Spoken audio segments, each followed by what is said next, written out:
Yeah, we find her, the beautiful girl we've been missing. We wanna have her kissing. We find her, now we in love. So I go so the remix. DMB, Tux Bites, remix.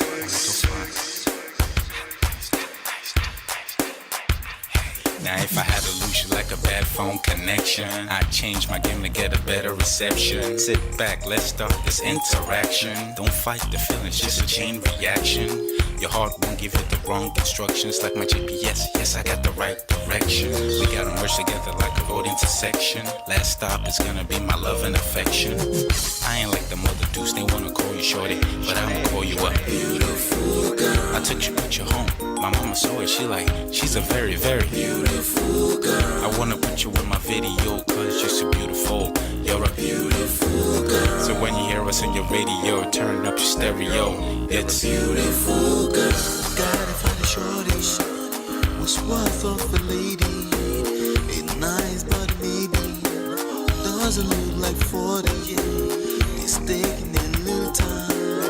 I wasn't seeing no signs, any traces of my baby. Who's gonna be my baby? But I thought I'm gonna take my time. Within it took a long fine eye. I saw a shorty passing by. She's got this very pretty smile. It was right at the bus station. I tried to make a conversation, holding her arms, feeling so tough. I felt this sensation. It's been a while that I've been trying to find a beautiful girl. Now I realize I found me a beautiful girl. She's a model, she's so fine. I just wanna take it back. Beautiful girl, sparkling eyes, a killing thigh. I found me a beautiful girl.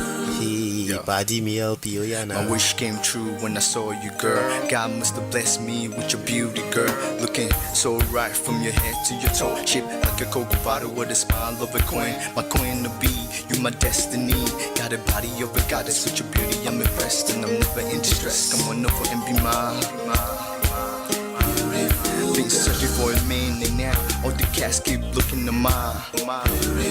With a sexy walk and a sexy talk, she must be from a planet called the sexy world. I know I ain't tripping, better yet I'm thinking put a ring on the finger. We look good together. Take your place in my heart with your beauty. I'ma say that I'll never turn away. Who would think I'm in love?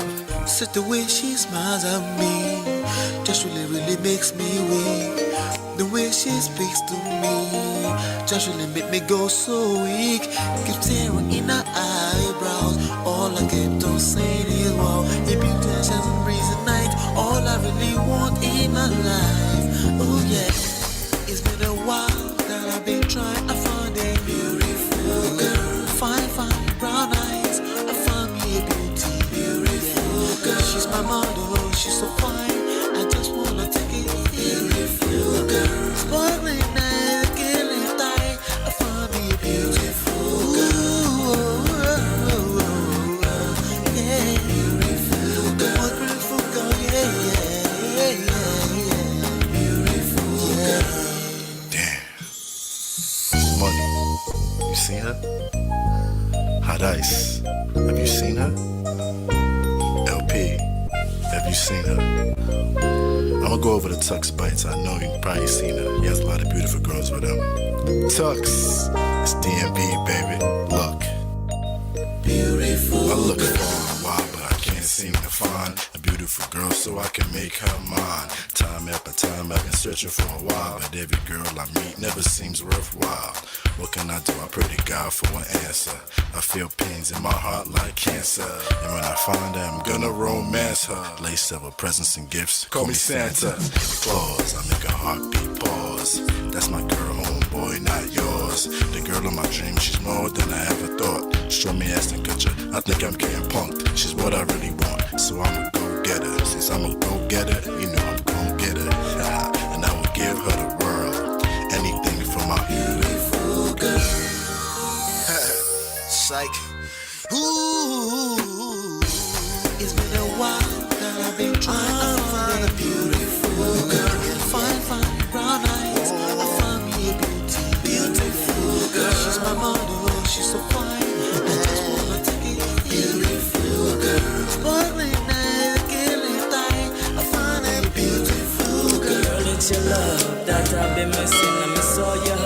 touching and kissing, make love on the floor, the couch in the kitchen. One love enough, we done enough. Man of prestige. Ha! Now this guy win. Now you win. Now you win today. Now you win. Now you win. I agree. Man of prestige. Now man you be. I'm sure some people will be jealous now the way I talk about Ola. But I have learned a lot from him. That's why I keep telling you to follow him. If you don't follow Man of Prestige, now you know.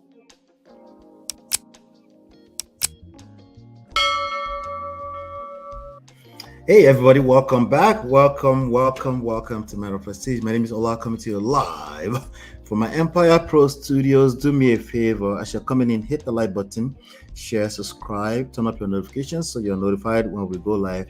Please help me ping everybody into the room. My name is Ola. I am a marriage, relationship, life coach over here at Prestige Family, Prestige Marriage Academy, Lola and Ola, all of that. All right. What we do here is we talk about life and relationship lessons. We're extracting them from trendy topics and we attack them from a self-power, social, art of seduction, attraction, emotional intelligence standpoint. You can download our books for free, the audiobooks for free. Okay, the audiobooks for free by going to manofprestige.com. Okay, the audiobooks for free, but you can also get access to this if you prefer this kind of version. Okay, so just go to manofprestige.com. One of them is Get My Marriage Back. The other one is Number One Red Flag. All right, good. Welcome. Shout out to my sponsors. I appreciate you, sponsors. Thank you for always supporting this platform. You too, you can become a sponsor by simply joining super chat, membership, all of that. Zelle, Cash App, all the information is scrolling through the screen throughout the course of the show. Cash App is $ Man of Prestige. Zelle and PayPal, ask at manofprestige.com. You can also use that same email to inquire about our coaching programs and services. You can also find those information by simply going to manofprestige.com. At the top, you can see a link to the products page, and you can sign up for coaching over there. Also, we do offer a one-time complimentary coaching session. Our coaching program, at this point, we have a promo going on for $100 per month, unlimited coaching sessions. So feel free to reach out. You can see the information scrolling through the screen. It's myself and my wife that we're conducting this program, and we're putting the curriculum and all the stuff together. All right, hit the like button, share, subscribe, turn up your notifications so you're notified when we go live. Also, you can reach out on WhatsApp using this phone number, +1 732 305 8577. All right, great. We have Babes Wins here. We have Shay here. Welcome, gentlemen and lady and gentlemen, and everybody else. That's the rest of the 4 people watching behind the scenes. I appreciate you for being here. All right, I'll get to your question in a second, Shay. Without any further ado, please do me a favor. Hit the like button, share, subscribe, turn up your notifications so you're notified when we go live, and I will be right back. Hey Prestige fam, show some love to the video. Hit like, subscribe, and share. Are you in Europe, America, and struggling in your relationship? From argument to abuse and trust issues, we are here to help. Lola and I founded Prestige Marriage Academy to transform your story. With 20 years of friendship, 17 years of marriage, experience with navigating the ups and downs of marriage, and personalized coaching, includes 24/7 support. Ignorance is expensive. WhatsApp us at +1 732 305 8577 to book a free discovery session today and take charge now. Don't wing it. Join us in creating the love life you deserve.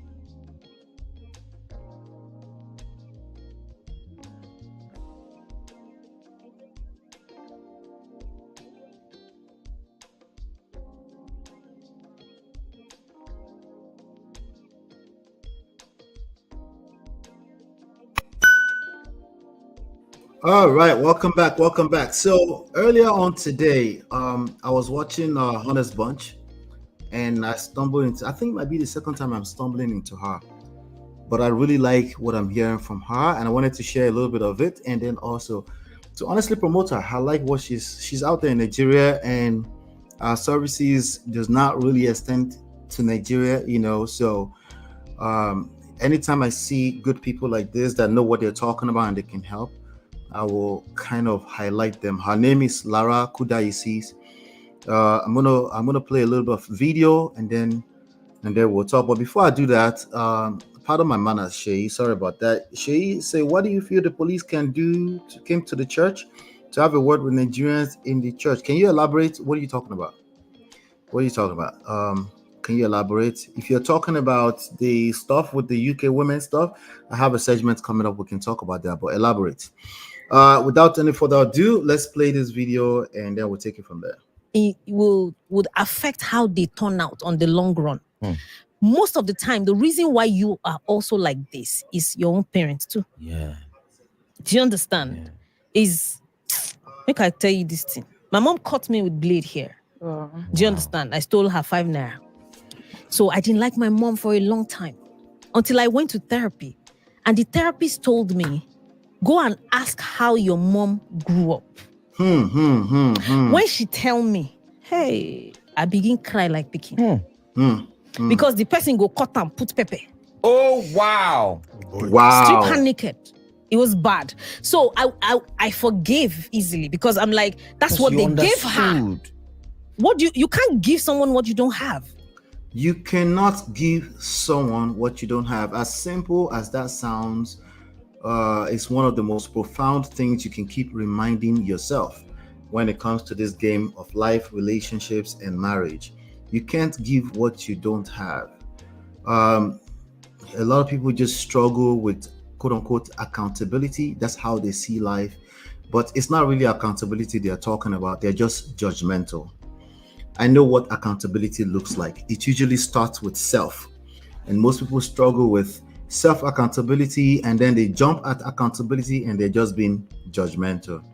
So, for example, even you as a child, we might look at you and say, but you were the child, but now you're an adult.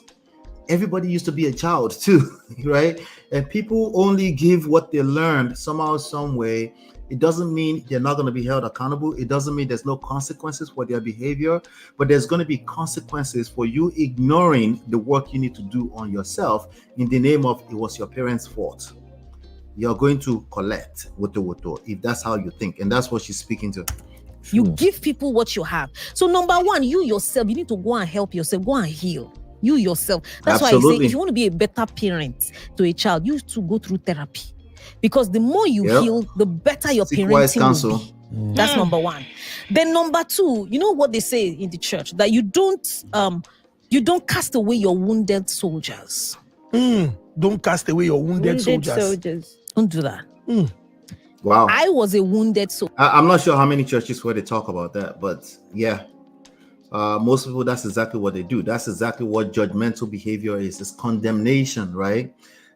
If you've ever read the book, one of the books I recommend is How to Win and Influence Friends by Dale Carnegie.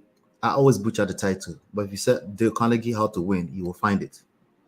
Do not criticize, do not condemn, and there's a third C. Do not criticize, do not condemn, do not complain. Most people do exactly those three things and they call it accountability, or they are, they might not admit it, but they might as well just say, I'm the judge. And what most people do, especially in the church, religious setting, is they cast away the wounded soldiers. Why? Okay, again, you can't give what you don't have, but oftentimes they don't see them as wounded soldiers. They see them as the enemy, spirit from water, from marine, and things like that. It's crazy. You don't cast away your wounded soldiers. Don't cast away your wounded soldiers. Don't do that. I was a wounded soldier. You understand? When my father knew, my parents knew that this girl, from the way she did go, she go become somebody great. But they thought that this thing, don't scatter that thing. What do you do to wounded soldiers? You nurture them. You take them to hospital. No, they must have been wounded because they belong to the devil. That's how we think coming out of these churches and religious settings.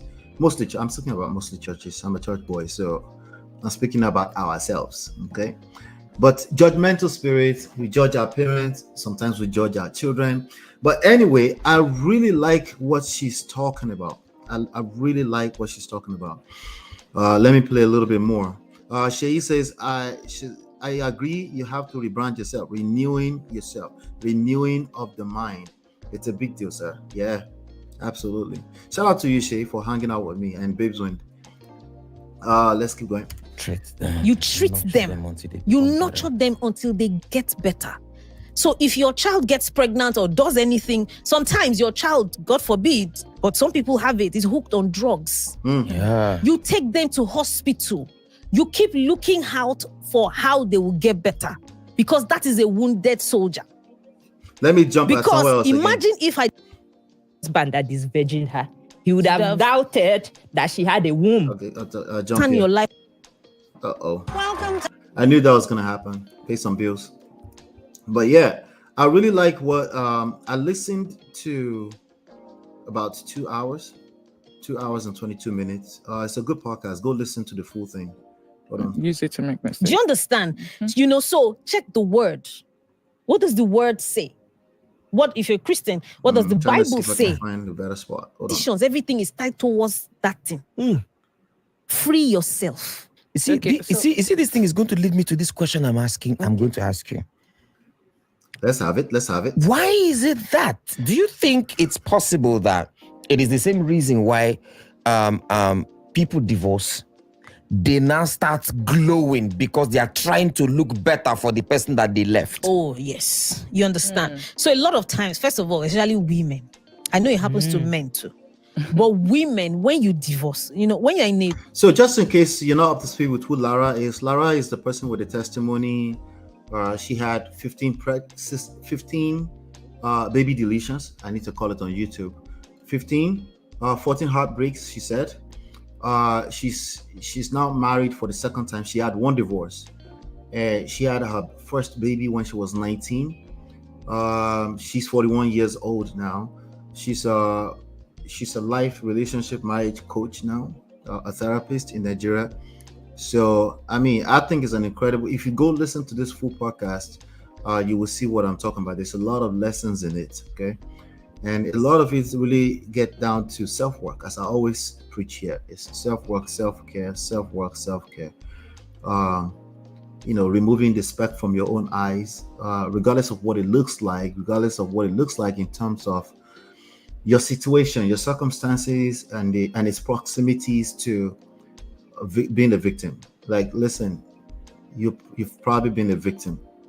Nonetheless, you're gonna have to do some work to remove yourself from that place. So that's who she is. Just in case, I think I missed that. An unhappy marriage, it reflects on your skin. It reflects in your weight. It reflects in your life. Even the hair. You understand? Yes, I had alopecia after my first divorce. Oh wow. Oh yeah. Actions have consequences. Your hair fall off. I'm telling you, inside like this round. So you be good like this now. Now you go be good. All right, so nice one. Just a portion. Do you understand? You understand? And now he's healing. Wow. Because all these things, actions have consequences. It's from inside. Yeah. She talked about karma. A lot of people's idea of karma is what they've seen in the movies. They're expecting the end where the bad guy will die, and finally they, as the good person, will finally succeed. That's problematic. That is problematic. Okay, most people are like this. Okay, they're waiting for the day. They're waiting for that day that the bad guy, whatever they consider to be a bad guy, and what she's saying is like, it's probably not going to look like that. And she talked about karma, and karma is real. And she used herself as the example.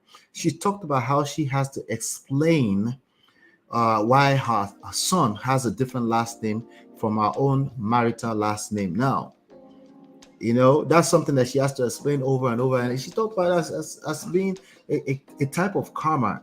And most people don't pay attention to little things like that. And she also said that karma, the people that she might have offended, including her first husband, whom she actually went back and apologized to, that the person you offended might never see the karma happening to you. So that karma you're waiting for will happen, but you might never see it, but you'll be stuck waiting for it and putting your life on hold, waiting for karma to happen. And your life is literally passing you by right in front of your face. Listen, I listened to her completely. I think she's solid. Let's see here. Babes Win said, why would I be glowing because I want to get to my ex? I'm doing great and glowing for myself. What you mean getting back at your ex? Normal human beings, that's what they do. If you've been working on yourself, obviously we don't want you to be that person. But people, okay, she talked about her story. She kept making all those mistakes because she was trying to prove her own father wrong. Her father had told her she was after she had her baby at 19, and she would never be able to. Who's going to marry her? Like, who is going to marry you? The father has passed away now, right? Now, statements like that, obviously, we've all made statements like that, and we sound like we are God. Nobody's God, right? There are all types of stories with exceptions out there, right? There's an exception to a rule because it's an exception. It's going to be minority, but the point is that anything is possible, right? And especially if you're going to be the exception to most human beings, meaning you're working on yourself. Most human beings, they don't do the work. They don't do self-development. Listen to what I just said. Most human beings, self-development is too expensive for them. Okay? So some people, yeah, if they're weak enough, they will be busy setting up a life. A lot of it is coming from a place of subconscious. She also talked about dating being something that people do from a subconscious place. It's true. My clients know that I put them through a video on how the subconscious mind works before we get into any kind of work. Because if you don't understand that, not to welcome, if you don't understand that, you will struggle. So a lot of it, like if you're operating from a place of intentionality, yes, then you will be like, oh, I will never do that. I'll be, I'm doing great and going for myself. That's what the person that has worked on themselves sound like. Most human beings, however, listen to me carefully. That's why you can see them everywhere on social media. Most of them, they're not going to admit it, but they are always worried about what other people think. What would this person say, including your parents? They are more so worried about what would other people think about this. What would this person say? That's how they move, and everything is driven by what it looks like on the outside, as opposed to what is happening on the inside. She also talked about the inner person, as opposed to the outer person, what it looks like on the outside. I would say go watch the video. You will really, really get a lot of game from the podcast. It's 2 hours and 22 minutes. While you're doing other things, just listening. It's Honest Bunch, the most recent. Shay said, 100% correct. My ex has not even seen me in 3 years. I'm doing great by myself. I'm mental health. That's good for you. That's good for you. If you can pull that off, that's good for you. No wonder you're here. Most human beings don't operate that way. They can end up being your sister, your brother, your son, and you might need to, hey, what's wrong with you? Why are you worried about that person? I'm not worried about them. So why are you doing this? Because they will never admit directly, right? You have to catch them like this. If you don't catch them like this, they will escape like this. If you really want to help them, you have to catch them properly. But it's not something that people do from a subconscious place, and it's usually because they're trying to prove somebody something. The whole point of trauma, right? They're trying to prove somebody wrong, and that's just too much weight to carry for an individual to be carrying around, and you're also missing out on life. Listen, go listen to her, okay? She speaks better Nigerian English than me, so you probably will understand that better hearing it from her. But let me know if you go watch it. I'll try to see if I can link it in the description. Give me a feedback in the backstage if you actually watch the full podcast, and we'll take it from there. So yes, I wanted to do a quick warm-up with that. Without any further ado, do me a favor. Again, let's engage the conversation in the comment area. Hit the like button, share, subscribe.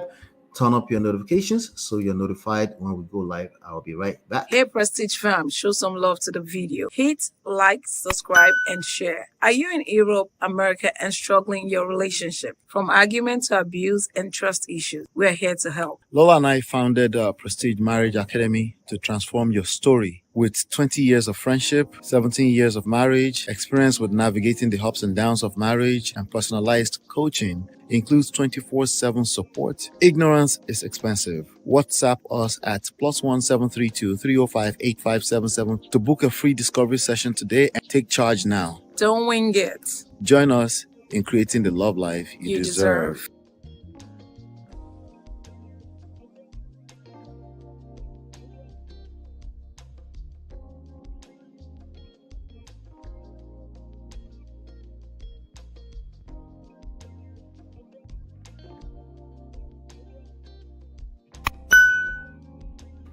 All right, welcome back. Let's talk about this young lady right here. I'm gonna play this video and then we'll come back to it. I think this is what she was talking about earlier. Let's get into it.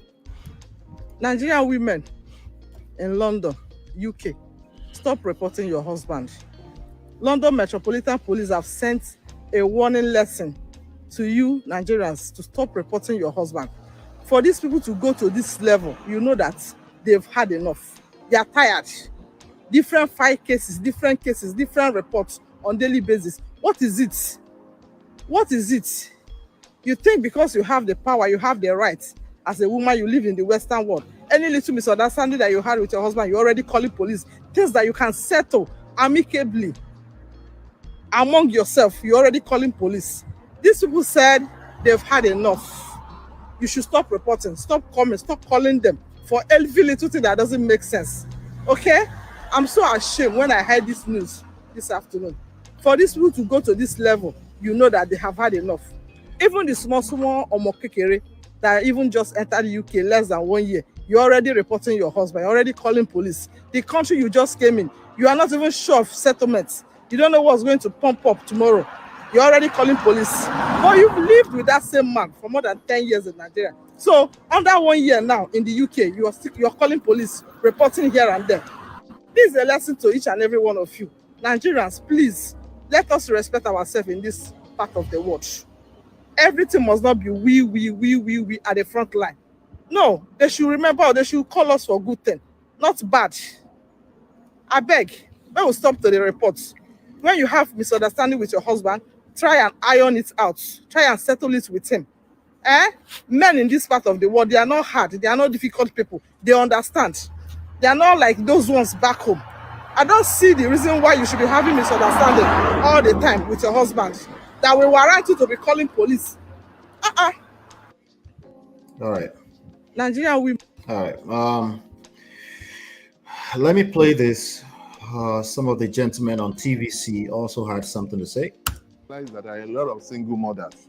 And the reason for that is that when you have problem with your husband, you can call the police. The police will tell you to move out of the house, and then you will start collecting benefits from government to take care of those kids. Yes. Sometimes it's even better for you not to have a husband because you collect a lot of money on each child.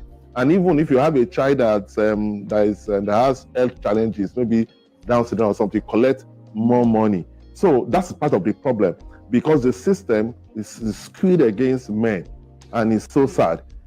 For example, there is an example of someone who had issues. Is it skewed against men, or it's just a society that treats women better?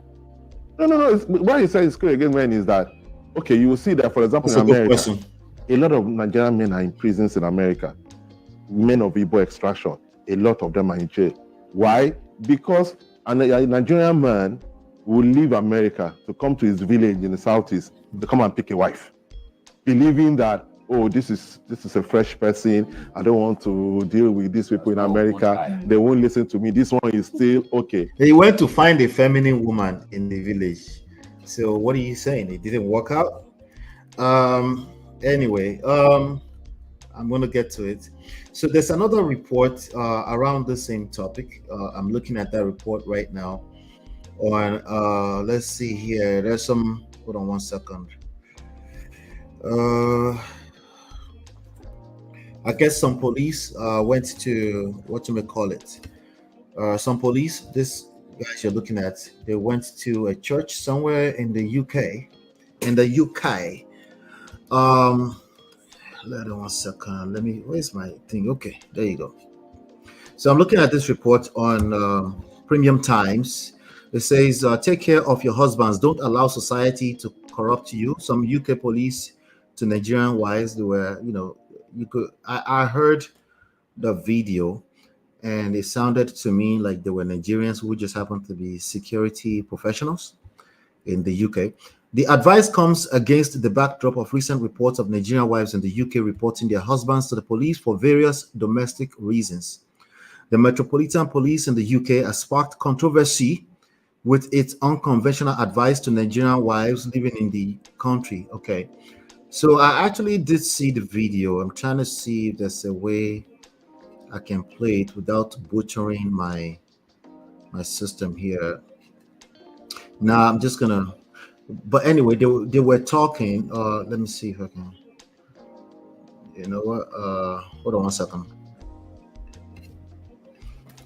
Let me see if I can do that real quick. Hopefully we won't freeze. Blogs have been freezing my Chrome browser, so I was trying to see if I can avoid that. Later.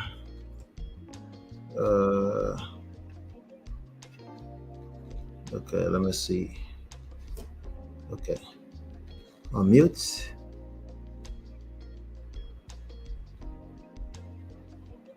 Hold on one second. I'm about to play a video for you guys. So, okay.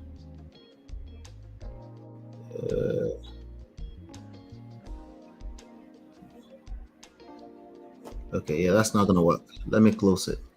All right, that's not gonna work. Let's stay. Let me read it to you guys. I'll read what they said to you guys, so we don't get a frozen live stream.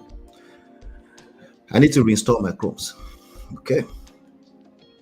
All right, so the police in UK, this is what they said. The advice handed down by the UK police, the UK police are actually Nigerians. They're not UK. They were not representing the body of UK police or Metropolitan Police. It looks like they were there to some kind of Nigerian event to advise Nigerians. Okay. So it says 20-second viral footage obtained by Premium Times. It says the council comes against the backdrop of recent reports of Nigerian wives in the UK reporting their husbands to the police for various reasons. Okay. The police officer said, "We all pray never to see our children's graveyards. Nigerians have always prayed to leave children behind." That's a Nigerian man who happened to be a police talking, not Metropolitan Police talking.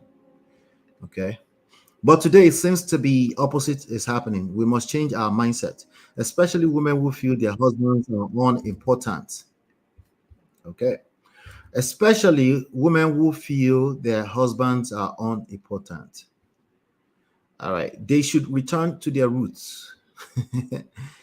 That's not Metropolitan Police talking. That's a Nigerian man talking. I don't know why we do this to ourselves. Okay. I don't know how many stupid people we'll talk to, but not everybody is stupid. Okay. I know there are enough stupid people out there, but not everybody is stupid. Okay. But Metropolitan Police, this is not giving an official statement. That's what I just read is not a Metropolitan official statement.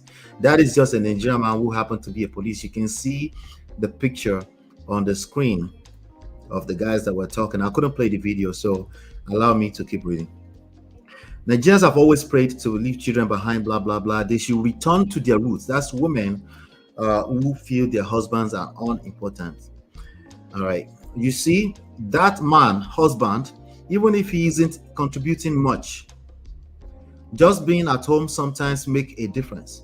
As a woman, there are times when you may want to talk to your child and they might not listen to you, but they will listen to their father. That is in fact a fact. That is a fact. There's a lot of truth to that. Okay. But as usual, the poisons are always wrapped up in about 80+% of truth.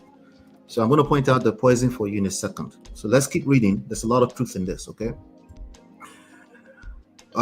Remember, poisons, all you need is small poison to mess the whole thing up and to mess up our society. So I have to point out the poison. But if you're a mother on your own, and I quote, if you're a mother on your own, the child might not obey you. However, when the father says stop, the child will obey, even if the man isn't doing much. Try as much as possible to manage it, though there's little room for management. How we build our home sometimes matters. Some women feel men are insignificant because of the circumstances we find ourselves in. Okay, so all of this statement is holding the women accountable for broken homes. That's the overall that we're getting here, okay? All right. What's the problem with it? It's generalization, okay? It's generalization.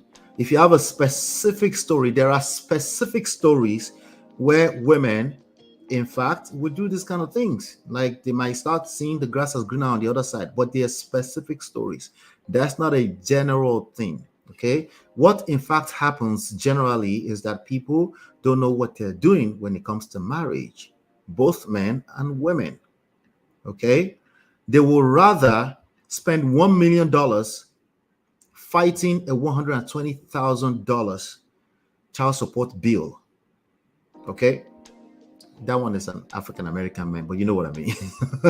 We're here because we want to help people back in Nigeria, but you look at some of them back home, they are looking better than you. And don't think if you don't send money to them, you'll die. Please take care of your husband. So he's talking to women. Okay, let's keep going. Furthermore, the police urge the women to prioritize their homes and not allow the influences of society to undermine their marriages. Women, think about your home, and if you allow the society we live in to corrupt us, it becomes a problem. We've got to work together and make it work. We, the police, this is not with the police, we, the Nigerian husbands who happen to be a police in the UK, okay, there are absolutely Nigerian men who have managed to figure this thing out. They just happen not to be on the internet for the most part, okay? We, the police, are here to help you. Lies. Lies. Why you lie? You're not the police. You just happen to be a police. Why the fuck you lie? It's a lie. It's not. He's a police, but it's not we. I, the Nigerian policeman in the UK. Let's keep going. Women, think about your home, and if you allow the society we live in to corrupt us, it becomes a problem. We've got to work together and make it work. We, the police, are here to help you. We're not your enemies, but your friends. If you have any problems, discuss them with us, and we can give you advice, the police said. All right, so the poison. What is the poison here? First of all, let me go back to again, the poison is usually like 1-3% of the overall. Because remember, it's landing on people's nerves because there's truth to what they're saying. For example, yes, you should keep your home together. Any adult in the relationship is also just as responsible for what it takes to keep a home together. However, if everything else fails, the man is more accountable and responsible for that family. It is what it is. It is what he craves. He wants to be the leader, then so be it. Not only that, women are more attracted to leaders. Now, they try to paint the picture like it's about if he's not contributing a lot. Okay. When you say contribution, does it mean money? Because if it means money, that's part of the problems. Okay. If you're not contributing money and your wife is moving mad per your assessment, you think like she's moving mad. Now, if your mindset goes in the direction, oh, is it because I'm not giving any money? Baba, if the shoe fits, wear it, you know. But that reaction is the problem. It's how you respond to that crisis that becomes the problem. Of course, there are problems all around you. The weather is too hot. The snow is too much. The rain is too much. The roads are bad. How you drive inside those bad roads is still your responsibility. It's very easy to jump out there. I said, those of you that drive very badly on these roads, there's something called defensive driving. It's okay, it's cute. You can preach to general public if you want, but you are responsible for your overall experience when it comes to marriage, especially in the UK, especially in the Western world. You're responsible for that, because at the end of the day, you at least can walk away from a woman who doesn't see you as anything. Who doesn't, what's the statement they used? A woman who doesn't see you as, let me see here, as important. At the end of the day, you reserve the autonomy, the agency to be able to walk away from a woman who doesn't see you as important. If you choose to stay with a woman who doesn't see you as important, then it's your responsibility to identify the value in the reasons why you decided to stay. And then you need to walk from that standpoint. I'm not saying that she's not problematic. She could be problematic. In fact, everything I just said is easier said than done, because naturally speaking, you will only see everything she's doing wrong, and you'll be operating from that place, from a place of pain, fear, right? And then you'll be shooting yourself on the legs even more and more, right? Remember, everything they said, especially at least 80%, is truth. But the problem here is that there's nowhere we say, husbands, love your wife. No, we just conveniently skip that part, right? Husband, have some patience. Husband, you're still responsible for the patience, the emotional vibe in that relationship. You're responsible for how the tone you set in that. You're responsible for that. There's nothing to that at all, right? Now, maybe they said that. Maybe we're taking the small clip out of context. But in terms of what's going viral on the internet right now, no one is talking about that, including the auntie that decided to shame Nigerian women who chooses to call the police when they don't feel safe. That is the poison. That poison is enough to destroy people's lives. As much as it's telling a lot of truth here, which is, oh, keep your household together, it's good. Yes, it is very good that the father must be in the life of the kids and all that kind of stuff. But to just paint this picture like she's fully responsible for that, that's problem. So they've linked this video to the video that the auntie did about, they are calling police. But if you ever feel the need to call the police, call the police. This is non-negotiable. Listen to me carefully. Men and women, especially women, because now they feel the need to do that all the time. But even men, okay? If you ever feel, I said feelings, I'm not saying in reality. I'm not saying you're already in harm's way, because by the time you're in harm's way, sometimes it's too late. Somebody has taken somebody's life. It's too late sometimes. I'm talking about if you ever feel the need to call the police, call the police. We will sort out everything else. We will come back and argue with our destiny after. At least you'll be here to be arguing with your destiny.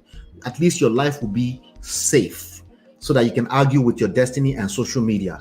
But if you ever feel the need to call the police, okay, forget the social media in-laws. Call the police. Because at least you'll be here to sort the rest out after. Okay. Oh, why? Because of the records, so be it. If you ever feel, again, records is still better than somebody's life being taken because of one moment of stupidity. That's it. But let me come to the chat. Now, Sheyi did ask a question earlier on. Why do you feel the police came to the church to have a word with Nigerians in the church? That police, why do I feel they did that?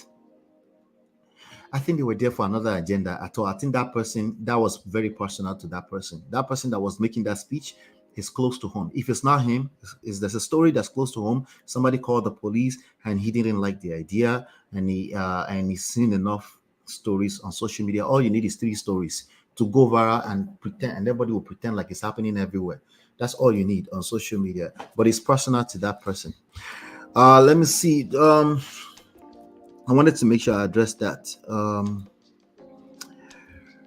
What the UK police actually say, hopefully you got that. It seems this lady is leaving it with the people she's talking about to know what is happening in their houses now that she has turned to senior judge. I want to read this Metropolitan Police statement, or this Niger man putting their job at risk to chat. If I lived in the UK, I would report him. He is biased and will not treat DV victims fairly. Exactly. He's telling a lot on himself. Like I said, it's personal. You have to be able to pick this thing apart, right? It's true. The first thing I said when I saw Auntie B posted this, let me see if I can find that. Let's see. Let me see if I can find it. Where is it? Okay. Yeah, because Auntie B posted it. Okay, there you go. All right. I said it's impossible for Western police to send out such stupid message. This is, in fact, a victim-shaming agenda. Okay, so I will even reduce it from agenda. It's not like a full-blown agenda. That thing is personal to that man that was talking. Okay, yeah, that man don't collect from a UK Nigerian woman at some point, or maybe his brother is buying it. You just call the police. No, call the police if you ever feel like it. Okay, so what do you mean if you feel like it? Some people are just manipulating and they just want to take advantage of the system. Let them. At least they will get away from a terrible. They don't like to be in that. They don't want to be inside of that marriage. You don't understand.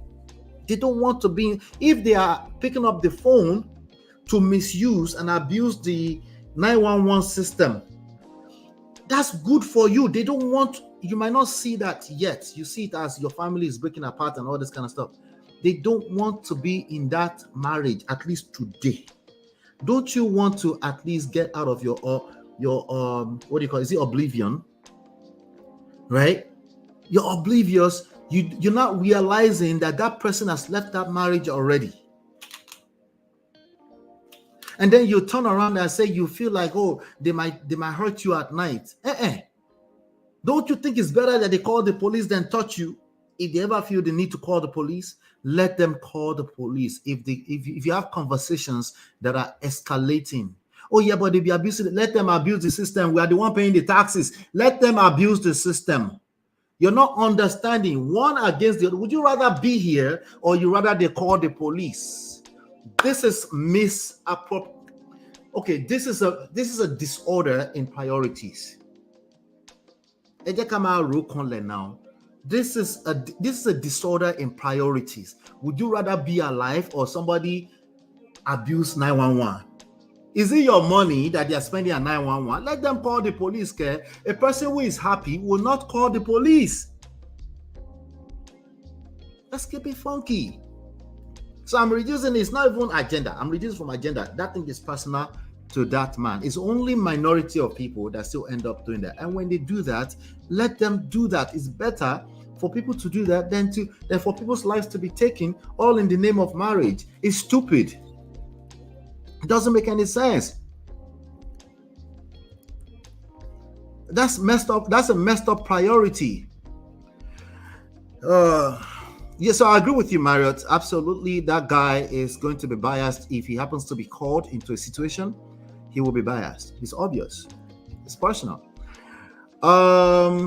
Yeah, she is asking the same question. I don't know. He will need to tell us that. The quote MOP is reading doesn't sound someone would understands his job description and why he is there. He didn't. You have not answered the question. I feel he tried his best to pass a message as often as we're not perfect in speaking. Well, if he's not a good speaker, he shouldn't be speaking, then sorry. I understand that, but if he's not a good speaker, he shouldn't be speaking for the Metropolitan Police. It's a bad idea, right? Yeah. It was my first sentence. He is wearing a uniform. He should be mindful of misrepresenting law enforcement. Yep. That is the police job. If you're abusing it, they can get charged too. Let the police do their jobs. We pay them for it. That's it. You call the police. There's that guy over there at Man of Presidents encourage people to call the police. Do you think somebody's happy in their marriage and could possibly encourage them to call the police? But what if they are not happy just because they were raised badly and they don't know how to do marriage? Then they should call the police so you can know finally, so you can set yourself free from a marriage to a person who should not be inside of a marriage. Probably it won't be that deep, right? But they don't feel safe, and you shouldn't feel safe if your voices are escalating to the point where potentially your neighbor could be calling police, even if you don't call the police, or your child could call 911 because they're hearing loud. They feel like, okay, something is about to go wrong. And I'm going to use this opportunity to say this. Gentlemen, there's too many of those DV stories out there. Okay? Don't normalize it. Don't say things like she slapped me first, and so don't put yourself in that position, bro. It's so dangerous. That TVC person that said the laws are not necessarily skewed, but in the way they are executed, yes, they will protect the woman first before you, just in case you misunderstand what that was. Yes, they will protect the woman and the children first before they protect you. And then you come back here and then cry to us. And me, I'll be the first to tell you, like, Baba, just move on with your life. It's just all a bad idea. Okay? Move on with your life. What do you mean? So I should lose my family? Is that what that means to you? Because what would you rather do? Stay in a marriage that's funky where you're putting your children at harm's way? Just move on with your life. If it's meant to be, you find your ways back to each other. You have to be open to walking away and mean it. It's the best position for negotiations anyway. You have to be willing to walk away and mean it. That's why you lack self-respect. That's why your wife is taking you for granted. That's why she's seeing you as unimportant. It's not about the money. Women stay with broke men all the time. Rich women are sleeping with broke men all the time. If it looks like that ever, it's short term. It's because you're stuck on what it looks like short term. In the short term, if you're broke and there's pressure and everybody and there's no money, yes, it can stress people out. If you don't have patience with yourself as a man and you lack self-respect, you will start interpreting that, oh, it's because I'm broke now. Then that's your personal problem. That's insecurity. If it's a short-term situation, then it's temporary. It's temporary. Yes, she's going to move certain way. Maybe she's stressed out. If you have insecurity, it will make you question your self-worth. If it's that bad, walk away first. Why is it that they're the one filing for divorce 80% of the time? Because men refuse to walk away and they want to stay in freaking bad relationship in the name of the stupid ideologies. Marriage, we're here because God told us to be here. And where the hell are you, Tyrese? That's stupid. Putting yourself in harm's way. Absolutely, Shay. Self-respect. You got to have self-respect. People, that's one of the things that, what's her name again? Lara Kudayisi said. People only mimic, she didn't say it that way, I'm paraphrasing the way I usually say it. People only mimic the level of self-respect, self-love, self-care that you have for yourself. That's it. In the long run, they mimic it. In the short term, yeah, people can be disrespectful, but you have to be able to nip that in the bud and say, I'm not going to accept disrespect because I have self-respect. That's really on you. In the long run, it's ultimately on you. In the short term, I understand it's not easy to walk away and stuff like that, but walking away does not mean it has to be permanent. It can be a temporary situation. Take a step back. Back off of the situation. If you don't back off of the situation, you deserve to call the police first. She should call the police if you don't get to it first. So I'll keep saying that. Call the police first if you get to it first. No, and I'm not talking about calling the police back as being vindictive, because that's just stupid. Because that's a person that really doesn't understand. It ain't lacking self-respect. Oh, you call the police, me too, I'm going to call the police. That's stupid. It's too late. It's now time to self-reflect. If somebody called the police on you, grab a few things, get out of the freaking house, and go get some self-respect. Jesus Christ. So again, I get that she was saying they were there just to put some word out. So it's the wrong word. That word right there is too dangerous because people are losing their lives. As much as it sounds all packaged, 80% of it is truth. Yes, some people see their husband as unimportant, but the poison there is that you're telling people to not call the police. No, they should call the goddamn police. That's poisonous message. I understand in Nigeria, people don't necessarily have the luxury because police might just take the side of the victim. Of of the oppressor. Jesus Christ. Another topic for another day. Let's leave that at that. Let me know what your thoughts are. Join the conversations in the comment section later on. Hit the like button, share, subscribe, turn up your notifications so you're notified when we go live. We'll be right back. Hey Prestige fam, show some love to the video. Hit like, subscribe, and share. Are you in Europe, America, and struggling in your relationship? From argument to abuse and trust issues, we're here to help. Lola and I founded Prestige Marriage Academy to transform your story. With 20 years of friendship, 17 years of marriage, experience with navigating the ups and downs of marriage, and personalized coaching, includes 24/7 support. Ignorance is expensive. WhatsApp us at +1 732 305 8577 to book a free discovery session today and take charge now. Don't wing it. Join us in creating the love life you deserve.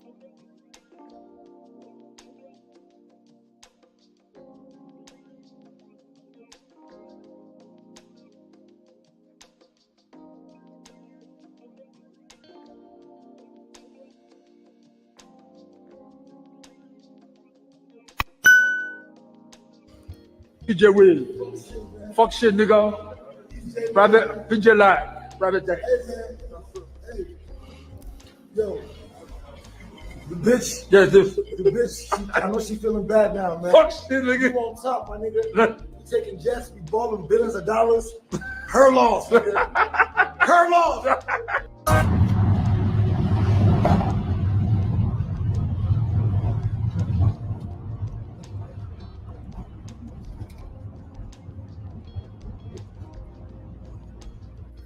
PJ Will. Fuck shit, nigga. Private, PJ Live. Private Jack. Yo, the bitch. Yeah, this. The bitch. I know she feeling bad now, man. Fuck shit, nigga. You on top, my nigga. You taking jets, we balling billions of dollars. Her loss, nigga. Her loss.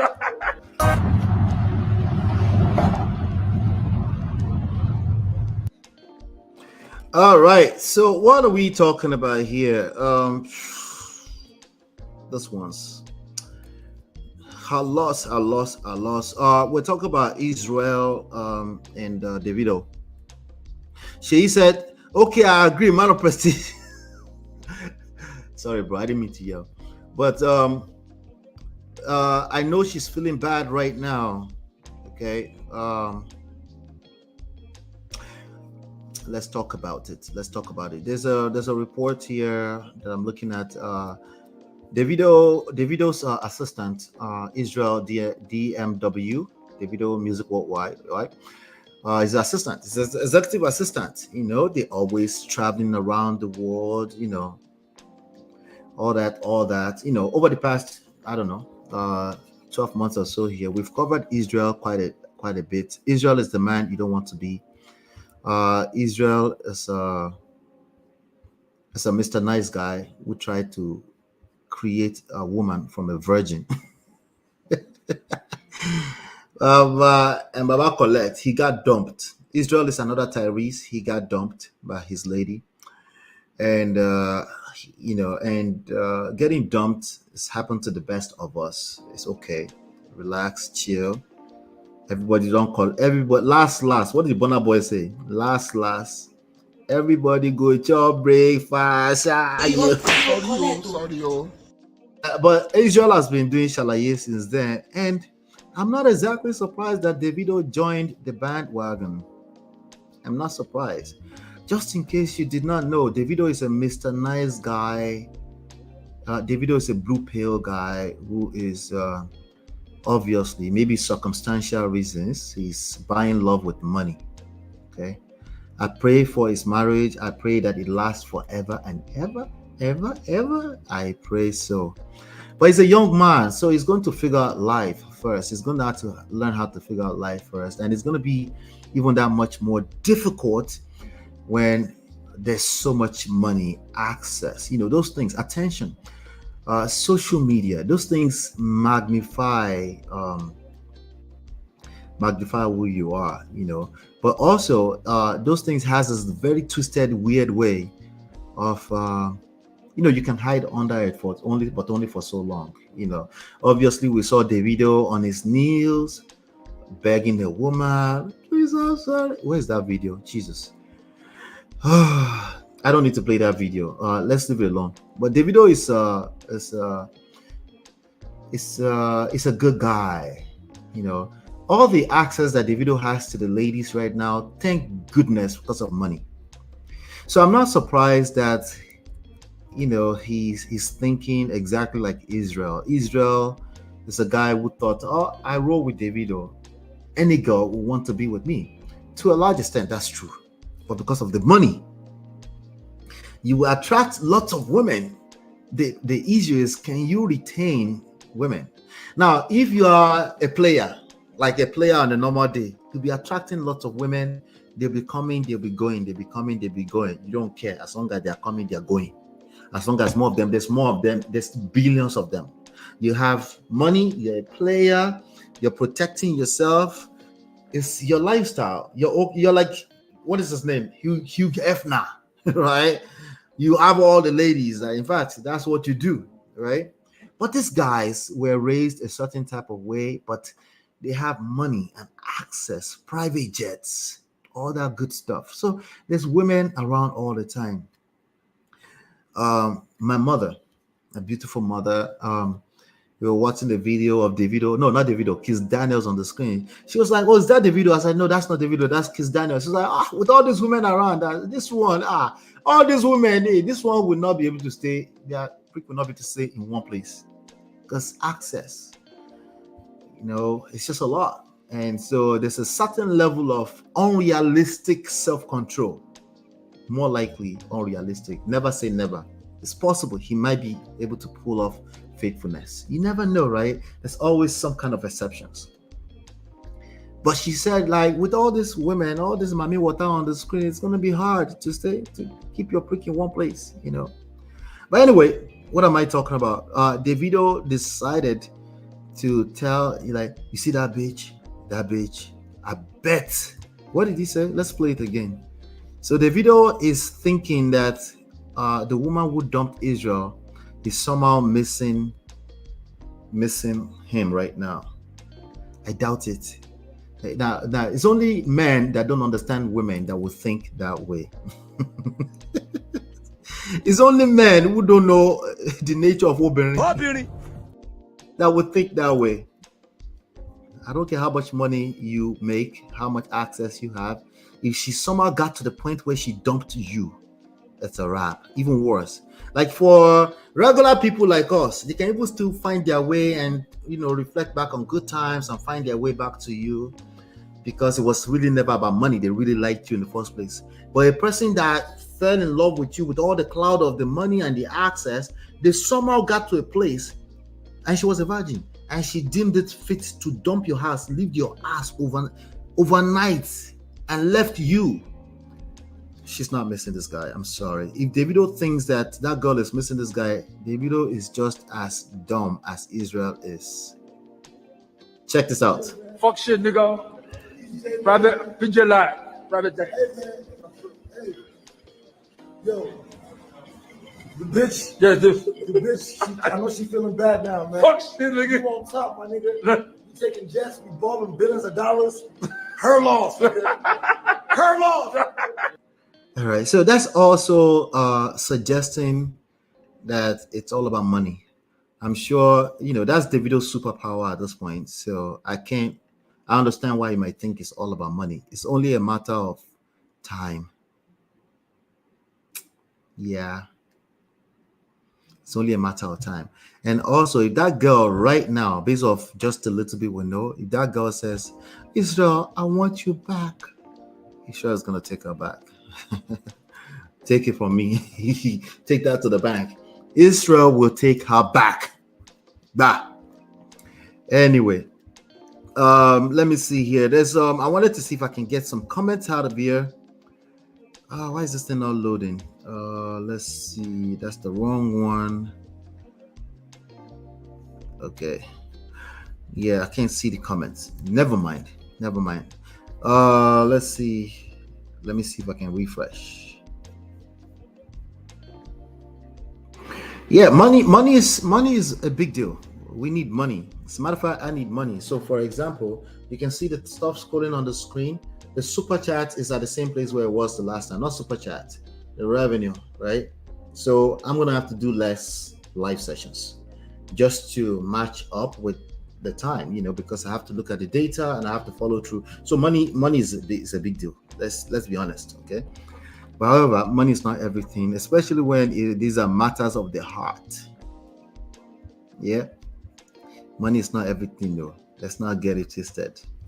Money is not everything. But let me know what your thoughts are. I'm going to leave it at that for now. Let me not overbeat that up, and we'll take it from there. Hit the like button, share, subscribe, turn up notifications so you're notified whenever we go live. We'll be right back. Hey Prestige fam, show some love to the video. Hit like, subscribe, and share. Are you in Europe, America, and struggling in your relationship? From argument to abuse and trust issues, we're here to help. Lola and I founded Prestige Marriage Academy to transform your story. With 20 years of friendship, 17 years of marriage, experience with navigating the ups and downs of marriage, and personalized coaching, includes 24/7 support. Ignorance is expensive. WhatsApp us at +1 732 305 8577 to book a free discovery session today and take charge now. Don't wing it. Join us in creating the love life you deserve.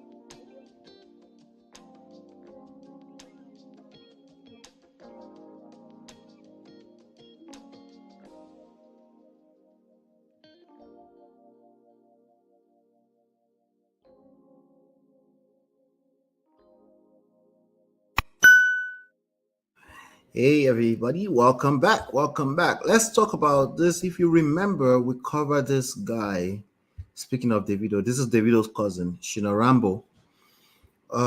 We discussed him and his wife some few months ago. She came on the internet and she was dragging him. Even said he was owing money and all that kind of stuff. Exposed their business. They were owing money at the hospital where they had their baby in Atlanta. All that good stuff. Uncle Bendo, welcome, sir. Yeah, Babes Wind. I forgot that Babes Wind is Davido personal person. I would have addressed that. She said all the same. What David said was bad. It seems what he was drinking was controlling him. No, Davido is a Mr. Nice guy. He will collect. He will still collect from women. It's okay, but he will have enough runway. He has his life ahead of himself to figure out women, but it's okay. And I'm not suggesting that women are evil. It's just the way these things work. It's just the skill set that a man that is needed for a man to survive these streets of romantic loves where people are falling on bolas and falling into kwekus by mistake all the time. There's some skill set that's necessary. Anyway, I'm not sure if he was talking to Israel ex his wife. Oh yes, I'm only going by what the general public is interpreting from that. Yep. Nobody will let him breathe. Let's talk about his cousin though. Governor Adeleke's daughter-in-law welcomes baby with Sina Rambo after marital drama. Okay, so again, this, if you've been around life long enough, this shouldn't surprise you. My hope is that they figured something out to make their relationship work. Usually, that's not the case. Usually, they're just winging things. Okay, usually they're just winging things along, hoping that God will fall out of the heaven and make the marriage work without doing the work. You can't be. Human beings are very interesting. Nothing juju be that. Hopefully, we'll just make the marriage work without doing the work. Oh, it's just too expensive to work on the marriage. Oh no, we just never had the time. We never got to it. Okay, good luck. Anyway, oh no, we just kind of fell pregnant, and then and then I'm stuck here again because we're now pregnant again. It happens all the time, right? And especially through the emotional ups and downs of pregnancy on both sides. Yeah, of course they're going to brush issues under the rug and hope that the issues just fix themselves. I thought we resolved this. That's why we had the makeup sex and we are having baby now. Shout out to them. Congratulations on the baby, by the way. I'm just saying, I hope that they do the work necessary. So let me read this report from NigerianNews.com. It says, Fourth Heidi, the daughter-in-law of Osun State Governor Ademola Adeleke, yes, Davido's uncle is the governor in Osun State, Nigeria, has welcomed a second child with her husband, Shina Rambo. Nigerian News reports that the arrival of their baby comes barely less than a year after court called out her husband for alleged domestic violence and death threats. Now, again, for some of the best marriages that you see out there that they've actually figured things out, they've gone through something like that in one shape, form, or the other. So let's manage our expectations around perfection. Okay. It doesn't mean the issue is when people stay in it and they don't resolve the issues, they don't work on the issues. That's the issues. Okay. She also accused her husband of unpaid debts and claiming that the marriage was over as she wouldn't be subjected to abuse. However, in a surprising twist, I actually think the mother is a German person. She came out too and she was talking at that time too. They were dragging themselves on the internet. However, in a surprising twist, Koth on Tuesday took to her Instagram page to share photos of herself and their new baby. I think last week they already shared pictures of baby showers, actually. She wrote 10 little fingers, 10 little toes, 2 beautiful eyes, and 1 button nose. Welcome, baby. Congratulations to her, for sure. Congratulations to her. In related news, Nigerian music sensation Paul Okoye, one half of the iconic P-Square duo, and his wife Ifeoma are making headlines as reports suggest they have welcomed their first child together. Okay. In May, it was revealed that the model and influencer Ifeoma was expecting, marking Paul's 4th child with 3 children already from his previous marriage with Anita Okoye. So congratulations are in order for these people. Just keep in mind, what is the lesson here? What's the lesson here? Babies make marriage more complicated when you don't do the work. Children will make your lives more complicated. Children are a blessing. They're supposed to be. But that's like saying prayer works without doing the work. You must do the work. Children can also usher in a new era in people's lives. It's very possible, especially if they do the work. What work is this that you're talking about? Self-development first, self-development, and of course, work on the relationship. So, especially there's been all types of mess. Yes, you need to do the work because it's not going to work itself. The work is the work you do. Especially there have been damages, calling each other's names, calling each other out of your names, DV, Jesus Christ, threats over the phone, text messages, screenshots, resentment from the family, nuclear family to the extended family. There's resentments everywhere. They will remind you once that baby becomes about 3 months old, maybe a little bit before that, they'll remind you that you guys still have issues. Not the outside world, though. I'm talking about even the extended family, inside of the family there. Those people that you've been talking to about your family that resent your wife low-key, but they don't really realize they resent your wife. They're kind of supporting you. They're just on your side, but they kind of resent your husband because they're trying to protect you. All right. So it gets very, very messy. And then even messier because you feel stuck because you got these babies now and you need to take care of these babies. And it's not the baby's fault. If it has to be anybody's fault, it's your fault. Anyway, so that's that with that. The Adelekes are quite messy, Marriott.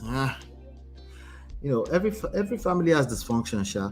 Shina's wife should be ashamed of herself. After all she said on the internet, she still went back. No, I don't think she should be ashamed of herself.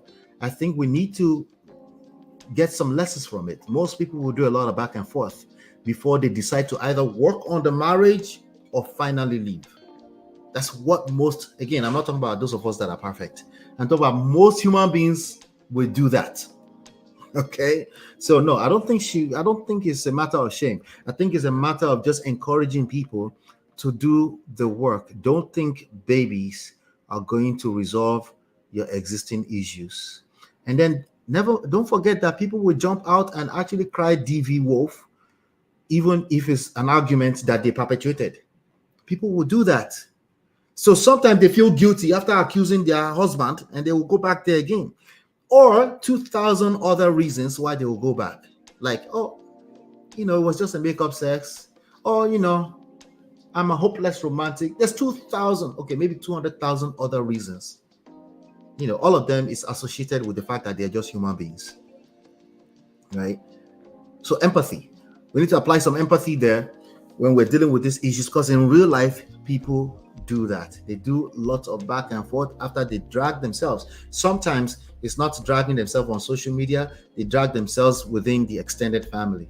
They drag themselves with their siblings. So the sibling is not yet over what your husband did to you. You've been over it. You've had 3 makeup sex since then, but your sister is not over it yet. And the next time you feel some type of way, they're going to remind you. You're going to feel some type of way, and you're going to come back and take it out on him. And then you're going to forget that you were the one that also, as an adult, subscribed to the relationship. Like, you should do some work on yourself too. Yeah. It's very complex. It's not stuff that we can use black, white, shaming, guilt, language to solve. We need to have some empathy around that. Most people will do this. If you've ever been in a funky situation in a romantic relationship, you know exactly what I am talking about. All right. So she went back. Most people would do that.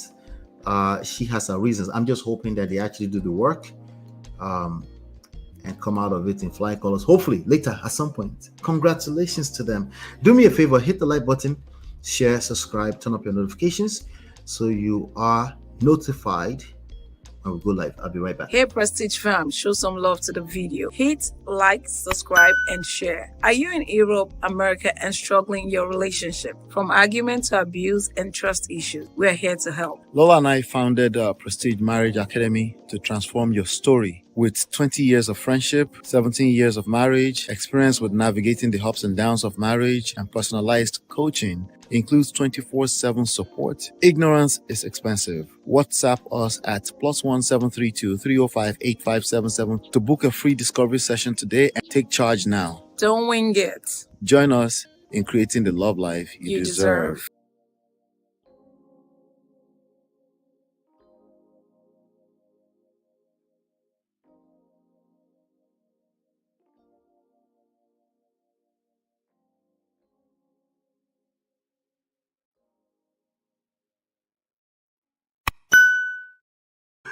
All right, guess who's back? Sharon Ooja is back. We had a lot to say. The general probably had a lot to say when she got married. What was that, like about 2 months ago? Yeah.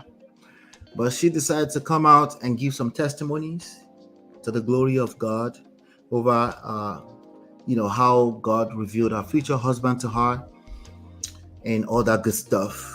Shout out to the beautiful Sharon Ooja. Anyway, today we're going to leverage her trendy name to extract some lessons. There's a report on where's this report? Is it Premium Times? Yep, it's on Premium Times. And how God revealed my husband to me while filming. Before I married, I was one of those girls. Girl. I was one of those girls. I thought I knew everything. Okay. Hold on 1 second. Let me just make sure. Okay. Before I married, and I quote, before I married, I was one of those girls who felt like I was playing God. I would think I knew it all. I smell spiritual talk. Let's keep going. Nollywood actress Sharon Ooja has narrated how God revealed her husband, Ugo Nwoke, to her while filming in the desert. In June, Premium Times reported that Sharon, that was only June, about 3 months ago. Okay. They reported that Sharon revealed she met and got engaged to her husband in less than 6 months. All right. So in March, The actress revealed that she had a private civil wedding ceremony with her husband. However, it wasn't until June that she announced her traditional marriage and white wedding on Instagram, which took place in Abuja. Sharon, during a service at Harvesters International Church led by Pastor Bolaji Idowu, yes, that's the pastor of the Jesus Babies, same pastor as Vicky James, which was posted on YouTube Sunday, said faith played a pivotal role in her meeting and getting married to Omokri. Now, I think I might have... let me refresh this page. I'll be right back. Let me refresh this page, okay? What time is it? Yep, let's refresh this page. I'll be right back. Let's see.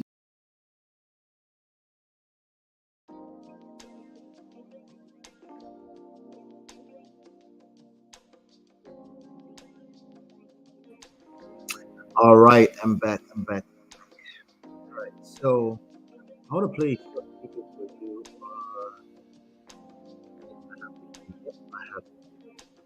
I'm going to play a short video and then we'll continue the gists. Mario says, our beautiful actress, she is ready to hit the accelerator on this marriage. Good luck to her. Amen to that. Amen, amen, amen, amen. Blessings and glory. All right, listen to this. I would think I knew it all. People be like, oh, because you're a beautiful girl, you should get everybody, you can do this and you can do that. And several times I would have conversations with God and I would tell God that, look, you're giving me work, you're giving me financial stability, I'm great at what I do. There is just one thing that I'm looking for. I'm sure a lot of the young girls here can relate to what I'm talking about, where you think, oh, what's wrong with me emotionally? I had a conversation with Pastor B, this was about 6 years ago, and he asked me, so what do you want in a man? And I just said, someone that will take care of me. And he said, you're looking for money, you're looking for a bank. That's not what God wants for you. You need to work on yourself. And I didn't understand that. Good word from Pastor Bolaji. Moving forward, my relationship with God just kept on building and growing. And I was filming in the desert last year and I had a heavy encounter with the Holy Spirit because we were not with our phones for almost every time we go into the desert, there's no internet. So I was detached from people. And I remember the Holy Spirit telling me, leave your burdens here on the ground where you will never go. It's not fertile ground. So I prayed and I told God that I was ready. And you know how the Bible says he traps the wise. So wait, let me get this straight. So somebody actually was in the church and filmed this with their phone just to come and release it to the internet. Interesting. Eesh. Tell their cleverness. I thought I was wise and God stripped me of everything. And he gave me the best husband in the world. The reason why I'm testifying here today is in the eyes of the human. Wait, why is that lady in red folding her arms and not clapping when everybody is clapping? Ha! This life.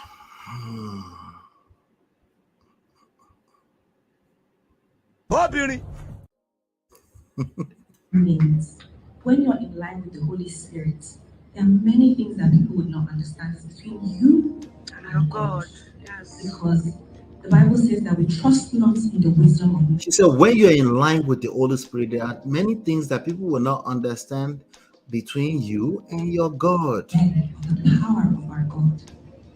I want to just tell one person here today, or as many people, both men and women, when I was asking God, I was in my desperation. I said, God, whatever it is you give me, whenever you give me, I'll climb the stage and I'll testify. It's been months, and I've been basking in a beautiful marriage, and I forgot to come back here. No, it's been months, and she's been basking in a beautiful marriage, but she forgot to come back and give the testimony. A few days ago, something told me, you know. Why is this person posting mini leaks here? Ha! Jesus, let me see. Ha! Oh, burn. Kept to your promise, and you're a child of God. You must come back and encourage somebody.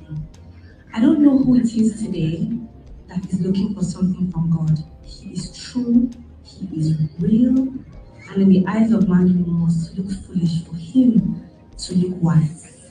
Hallelujah. So trust God today, trust in the power of the Holy Spirit, connect with him directly. I would think I knew it. All right. So she's just giving testimony for her 3 months. The marriage has lasted 3 months. It doesn't matter how long, it's every day that counts. It's what you do with every day that matters. I've been saying that here forever, right? It's still true. It's still true. It's still very much true. Yes, it's also true for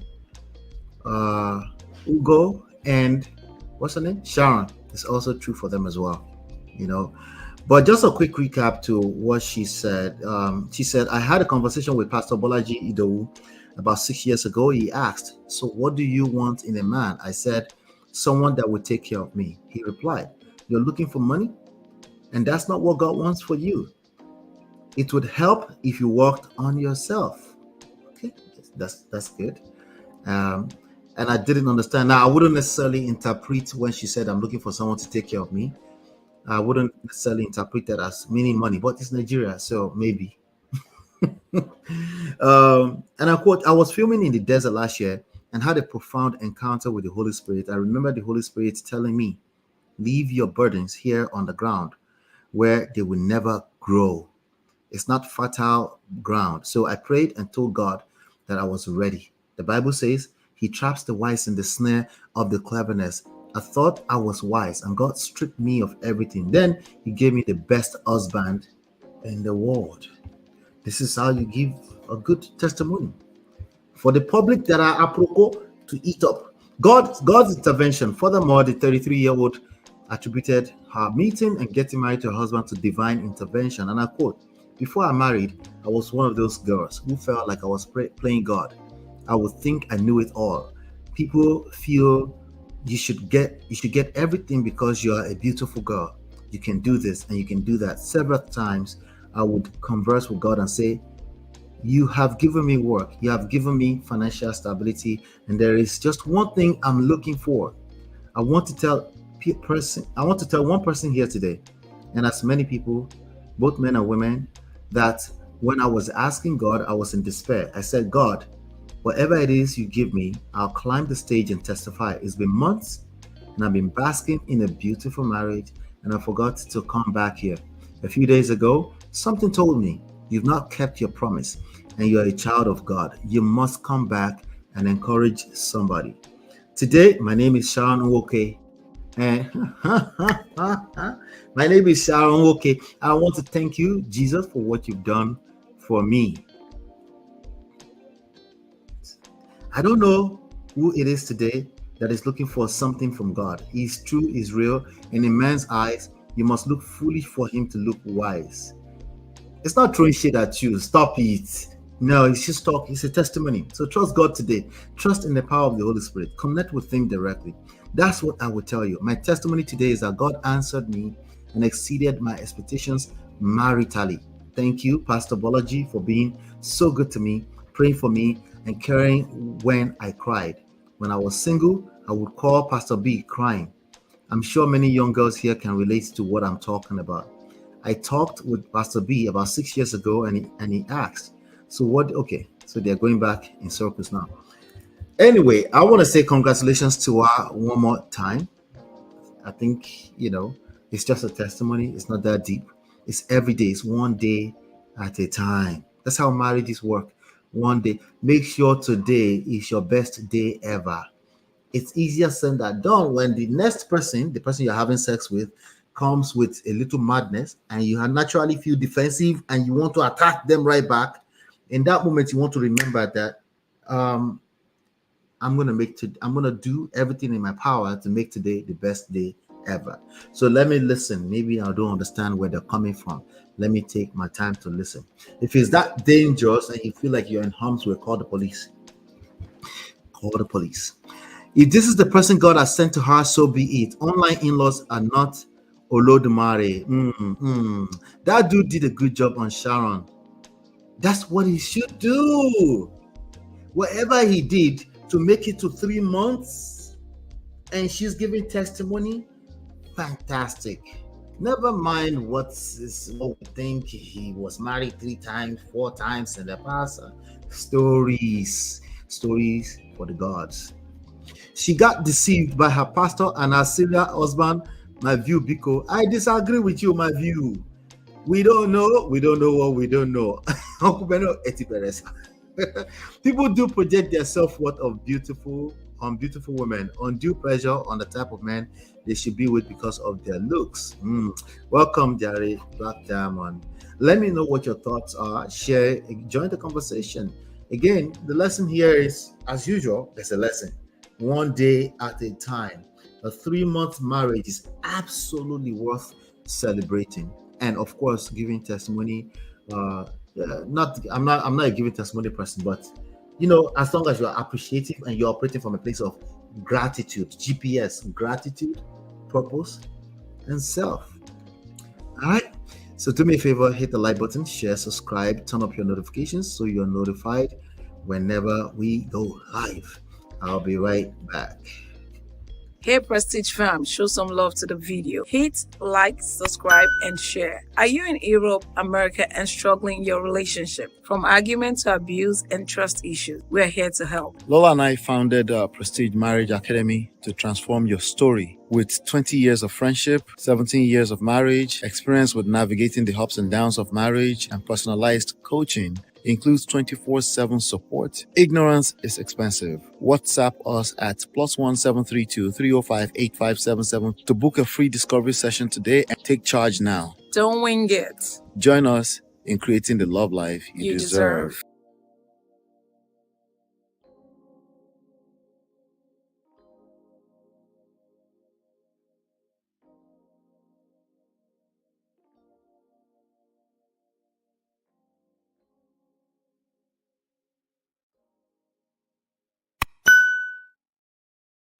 All right, welcome back. Let's talk about Reno Omokri. Reno Omokri's ex-wife exposes alleged domestic violence during their marriage.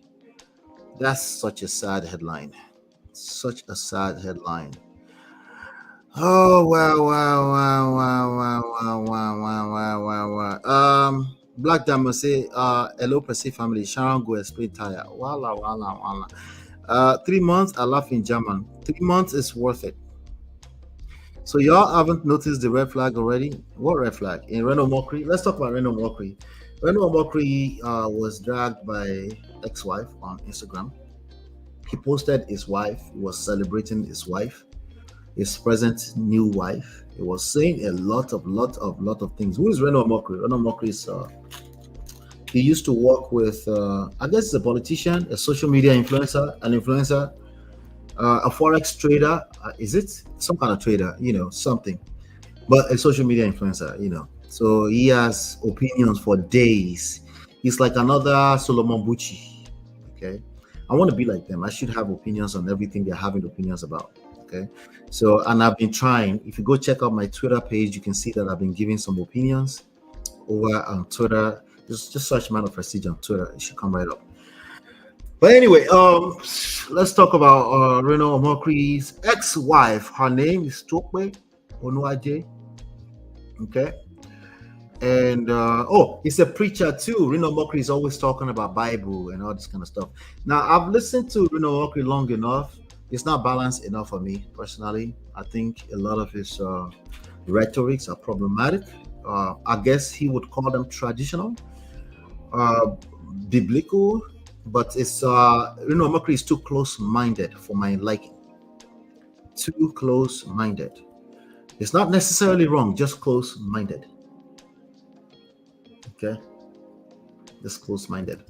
But let's get into it. I want to talk about. Let's see here. Reno Omokri, who previously served as a spokesperson for former President Goodluck Jonathan. Yes, he was a spokesperson for Goodluck Jonathan of Nigeria. Married Tokwe Onuaje in Nigeria in both traditional and church ceremonies before they relocated to the United States. After 14 years of marriage and having 3 children. Now, sometimes when Reno Omokri talks about when he talks about marriage, I didn't know that this was a story. I could have predicted it, but I also don't make assumptions. As part of my school of thought, I don't make assumptions. I try not to shame people. I try not to shame men, particularly these days, because I think men need a certain level of empathy with regards to relationships in general. If you want them to listen, we definitely need to apply empathy. Okay. So, but a lot of Reno Omokri's thoughts on marriage, you know, I probably said this guy's collected shiggy from from women. I just knew it, you know, but I would never say it out loud. I try not to say it out loud unless I'm generalizing. You know, if I'm talking about general, I know what men that have collected shiggy from women. I know exactly what they sound like. They also tend to they shalaye a lot. Explain, because no evidence. Yeah. So Reno Omokri is also very outspoken when it comes to his opinions on marriage. I'm trying to see if I can find one or two here. So if you look at this is the new wife, I guess. So September 7th, just a few days ago, he said, "Today I want to praise my wife. She's a beauty queen who has devoted her life to God and after him to me. My mother spoiled me, and I thought spoiling was over for me. Then I married my wife and got another mother, a pure, met at home lover, a woman who does not know how to quarrel, a being of pure joy that radiates unconditional love, totally devoid of materialism, incapable of malice. The only thing she puts before her husband is her God. Every other person she has queued behind me. I got a package of purity, humility, and beauty. May God bless all men who fear him with the type of blessing he gave me." I can appreciate that message. That's a good message to someone's wife. That's what Tyrese should be doing to his present girl and stop putting so much focus on the ex. So kudos to him for that. But, you know, we thought that was over. And then the ex-wife came out of nowhere. You know, if you have an ex-wife with children, it's probably a good idea to celebrate your partner dead there silently, okay? Especially if you know that when I don't show each other shege in the past. That's the ex-wife right there. She now put this post out there. She said, "No woman should ever tolerate abuse in a marriage, regardless of how infrequent it might be." Wait, she's kind of saying it happened only once, or maybe almost once, because she mentioned the word infrequent. Okay, maybe she's just trying to encourage people to seek help when there's need. She said, "Regardless of how infrequent it might be, we often make excuses like wanting to maintain a complete family or staying for the sake of the children." Just the kind of stuff that Reno Omokri will say. Anyway, let's keep going. "But the truth is, your children deserve better after the first instance of violence." You see that two things can be true at the same time, right? Everything she's saying is also true. She said, "After the first instance of violence, which left me with a swollen jaw and weeks of pain, I made excuses, thinking I must have provoked the anger." Oh, that's sad. A lot of women will go through that. She's suggesting she went through that in the hands of Reno Omokri. Okay. Now Reno Omokri can be a changed man now. He might have sought the help. Somebody said, "No, they will never change." You are lying. People do change. Okay. People can seek help and change. Okay. Maybe you're not lying. You're speaking from your own experience. I get that. But people do change. And I want to encourage you that people can, in fact, change. Okay. Now, you shouldn't stay there and be waiting for them to change. You should change. You should change first. And then if there's room for waiting for them, we'll see. But you should change first. If you don't like your reality, if you don't like some reality about your reality today, change first. Sometimes it means changing environment. I think that's what she did. Anyway, she talked about, "I even had to endure seeing my daughter witness another slap." Jesus Christ, not a whole slap. Yeah. "And there was the morning I woke up to find blood on my pillow from a ruptured eardrum you caused. The final straw was when you assaulted me again, leading me to involve the police." Oh, she called the police. "Now you claim to be happily married to a woman who doesn't quarrel." No, she's definitely talking about her ex-husband. She said a woman who doesn't quarrel. "Good luck to her, because you always wanted someone you could control and intimidate." She's speaking from her own experience with the same man. Okay. I was never meant to be that person. I wasn't raised to be timid. She's making an assumption that he's going to remain that same Reno or Omokri forever. Uh, she should just move on and be happy.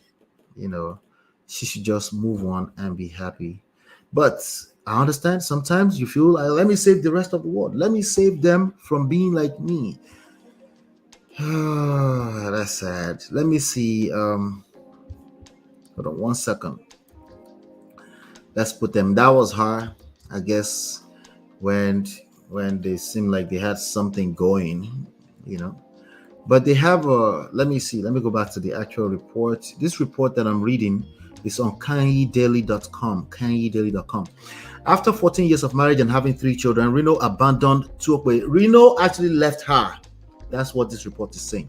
And moved to the United Kingdom, where he started a relationship with an Ethiopian woman named Hannah, who he now calls his wife. The couple welcomed a daughter, Wehimi Ebele, in 2021, named after Reno Omokri's former boss. Over the weekend, Reno took to social media to praise Hannah. You know, that stuff I just read. Responding to his post, Tokwe suggested that Reno claims of happiness with his new wife stem from his desire to dominate and control.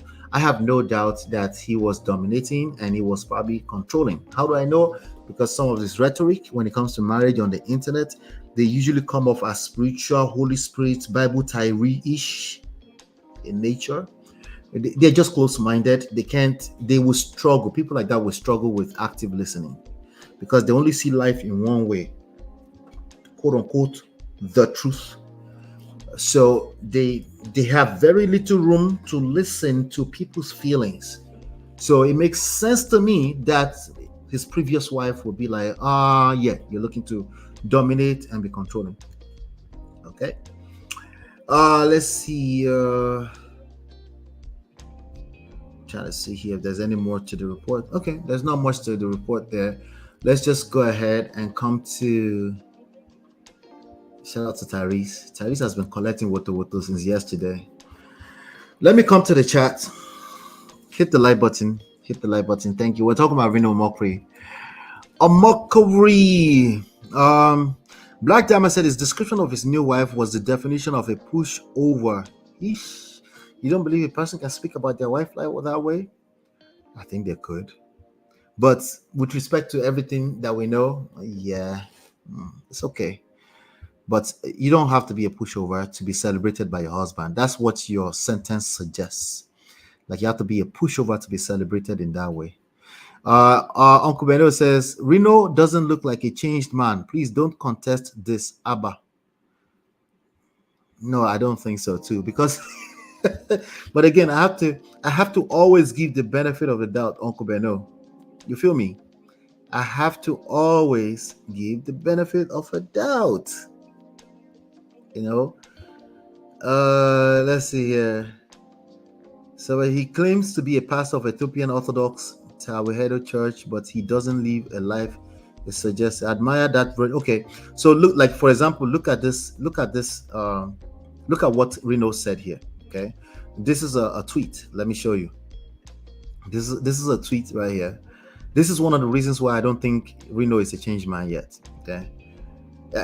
I'm not saying he's beating women, but in terms of mindset, no, he's not a changed man. I admire that virgin wife. What does that? I don't know. Where is this go? I haven't read it yet. It's on my screen. I'm looking at the camera now. I wonder where this is going to go. But let's get. I admire that virgin wife. Anyone who keeps virginity until marriage deserves to brag. Virginity until marriage is a virtue. Premarital sex is a virus. Keep your virginity. Let your friends laugh at you. You can easily be like them, but they can never be like you. Now, Reno's nuggets. Okay, he calls his stuff Reno's nuggets. Let me see if I can find some more Reno's nuggets. Shall we? Let's see if we can find some more hashtag Reno's nuggets. Reno's nuggets. Reno is an interesting person. He's but very close-minded. Thoughts. Let me see here. Reno's nuggets. Where am I? Reno's nuggets. I'm trying to make sure I spell it right. Okay. Then there you go. I'll type in like that. Okay. Jesus, I think he's being dragged instead. Somebody said, why didn't you fix your marriage instead of you decided to go on rampage in Ethiopia distributing Reno nuggets? Voila. Somebody said, Reno, look at this. Somebody said, Reno Omokri, widely known for being an advocate for restoring the moral fabric of the society and other conservative values, has taken to his Twitter handle to dish out some marriage tips to both men and women. In his, okay, I can't see. Let me just go to, let's see if we can find something here. Okay, it's not allowing me to see much here. All right, let's just get back here. Let's finish this. So Olushola said the pictures are not meant for social media. It can share to close members.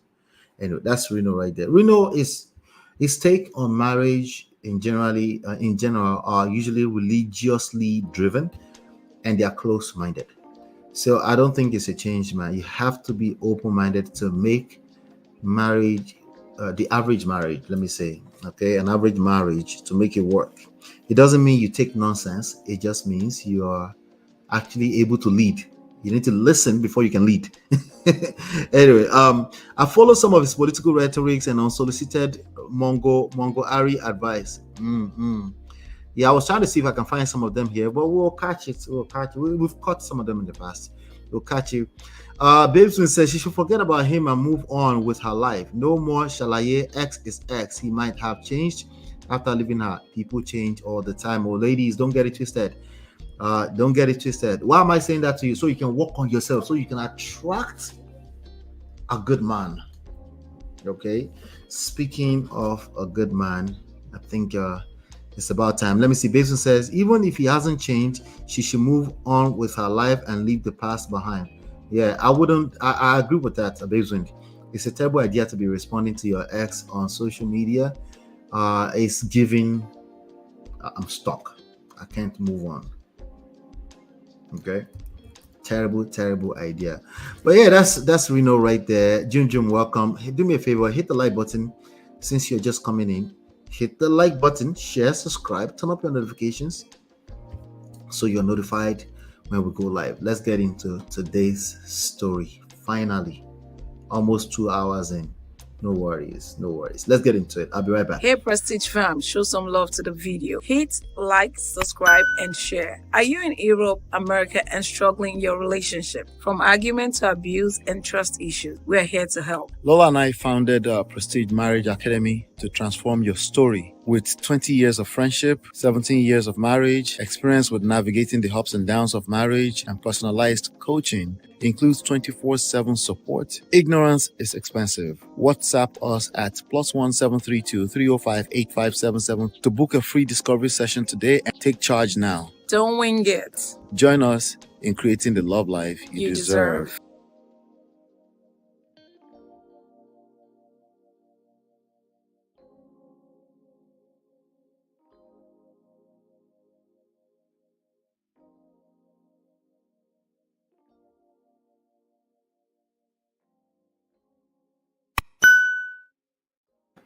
All right, the shocking reason men leave good women revealed. I have a story to share with you here today, but for the 10 of you hanging out with me live here, do you mind? Can we play a small game? Welcome, Jim Jari. Can we play a small game? Can you, in 1 or 2 or 3 words, why do men leave good women? Or maybe we should add mistreat good women. In your opinion, I want to pick up a few of them. Maybe 3 people can leave me their own opinion. In 1, 2, or 3 words, your opinion, why do men leave good women?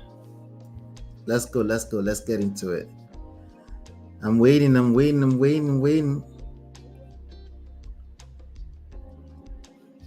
Let's get into it. I have a super story that I want to share with you. But before I get into that, I want to know your thoughts on what are the reasons. Give me your number 1 reason. Am I making you guys think? I'm waiting though. Let's do it. I'm waiting. Hit the like button. If you don't give me super chat, at least you can answer a question now. Yeah. Small question. Why do men leave good women?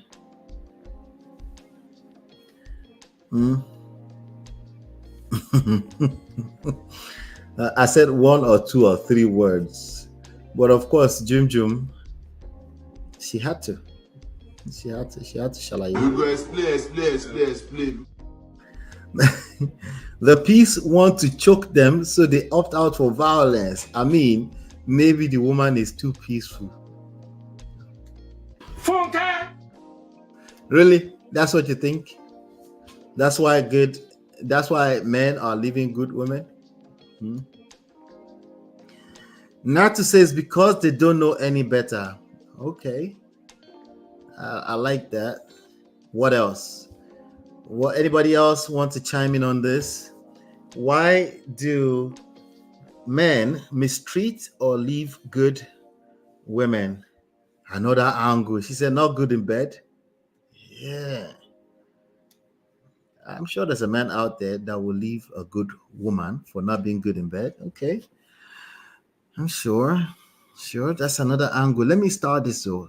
I even the first one you said, believe it or not, this one, they want violence. It's true to a lot of extent though.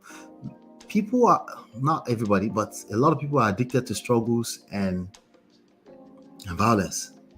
Right? A lot of people are addicted to pain and struggle. That's why they always opt for the most expensive solutions.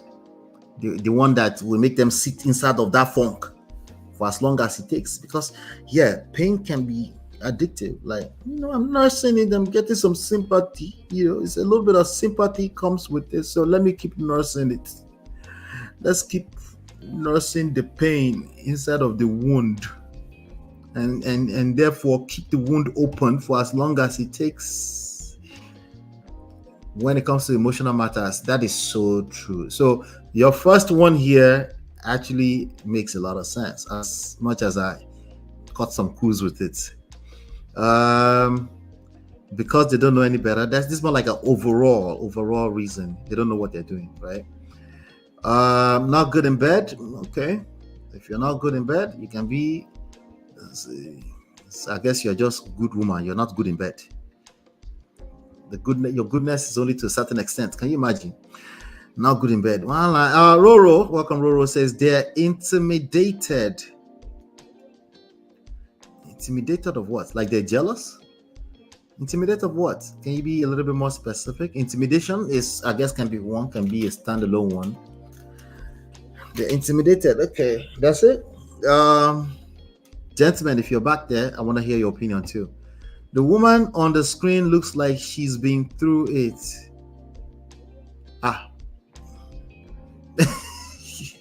I never even noticed it. I just shared it before we came on the screen and I forgot it completely. The thumbnail, yeah, she's been through it. She has a Holy Bible in her hands. She's a good woman. Yeah. Case study is a good woman also. She's been too good. Okay. So that's a reason, right? So being too good, she can get left behind too. Okay, maybe you guys from this story, maybe you guys will actually extract some more. So let me get into the story here. Okay. Just in case you didn't know, my wife and I, we are marriage coaches. And when I say that, it's all inclusive, life and relationships. So I guess you might want to call us life coach. So we get emails from time to time from doing these shows, from people watching previous shows, and then they send emails in and stuff like that. So in addition to that, we have clients, and so these are real life stories. We've changed the names, we've probably changed the locations too. Okay. Good. So it says, this one says, hello, Lola and Lola. I stumbled upon your platform. Oh yeah, I forgot to say, I want to we have a special going on, unlimited coaching, $100 a month. Okay, $100 a month, unlimited coaching for as long as you need it. You can cancel anytime. There's no contracts. Okay, but you have unlimited hourly coachings. All right, so just wanted to say that before we continue. If you're looking for that, just go to lola.com. No, just send me an email, ask@manofprestige.com. All right, so and it's also scrolling through the screen. All right. I stumbled upon your platform while desperately seeking some guidance and perhaps a listening ear. My name is Vicky, not Vicky James, but Vicky. And I've been married since 2016. In 2018, I made the decision to move to Colorado Springs, away from Nigeria, where my husband and I have been struggling. I didn't want children at that time, but I wanted to build a better life for us. In 2020, my husband joined me in Colorado Springs, but things took a turn for the worse. He couldn't find work immediately, leaving me to shoulder the financial burden alone. I paid the rent, put food on the table, and even managed our expenses while studying. It took a toll on me mentally and emotionally, and our intimacy suffered as a result. Fast forward to now, he has found a job, but I am the one without employment, focusing on my thesis. Now that he pays the bills, he constantly complains about money. Even simple grocery lists turn into arguments every month end. I feel like I'm walking on eggshells, simply asking for necessities, not luxuries. At home, his expectations of me have changed drastically. He treats me more like a servant than a partner, demanding I attend to his every need without reciprocating. He dismisses my opinions and talks to other women, claiming they give him peace that I don't. When I confront him, he becomes defensive and accuses me of being non-submissive. Recently, he asked me to return my house key and use the doorbell like a stranger. It felt like a betrayal. And when I refused, he accused me of disobedience. He even threatened to send me back to Nigeria for months, using my supposed lack of submission as justification. That part confused me because she was the one that brought him in. Let's keep going. I feel trapped and unappreciated. Despite my efforts to communicate and improve, he seems determined to paint me as the problem. I'm struggling with Sue's S-word thoughts, but hold on for the sake of my brother who relies on me. Okay, so she's struggling with the ultimate S word, self-deletion. I almost read it out loud, Jesus Christ. I believe in giving our marriage a chance through counseling, hoping he might change and we could find happiness together. However, I fear he's already given up and is just looking for an excuse to leave, possibly because of my health issues. I am reaching out to you, hoping for some wise counsel and perhaps a perspective I haven't considered. I just want to be happy and loved like any other person. Thank you for listening to my story. Warm regards, Vicky. All right, it's time for advice. Did you guys listen? Did you hear it? Did you hear it? Beyond Brace says, men actually ask for peace, but they are scared of peace. Wow, highest level of abuse. Let me hear. Misty, welcome. It must be late on your end. Let me hear your thoughts. I'm going to give you guys a little bit to give me 2 or 3. First thing that comes to mind when you think about this. Misty already said 1, 2, or 3 words. Everybody else, as much as you can. I'm going to take a quick break. And, so we can actually dissect this. I've got some lessons. I've got some tips. But I also want to analyze the story a little bit so we can get more than just the 5 tips that I typically extract. All right. So without any further ado, go ahead and leave me your thoughts if you have any thoughts. I'll be right back.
I'm muted. That's why I should always look at the screen. I was talking.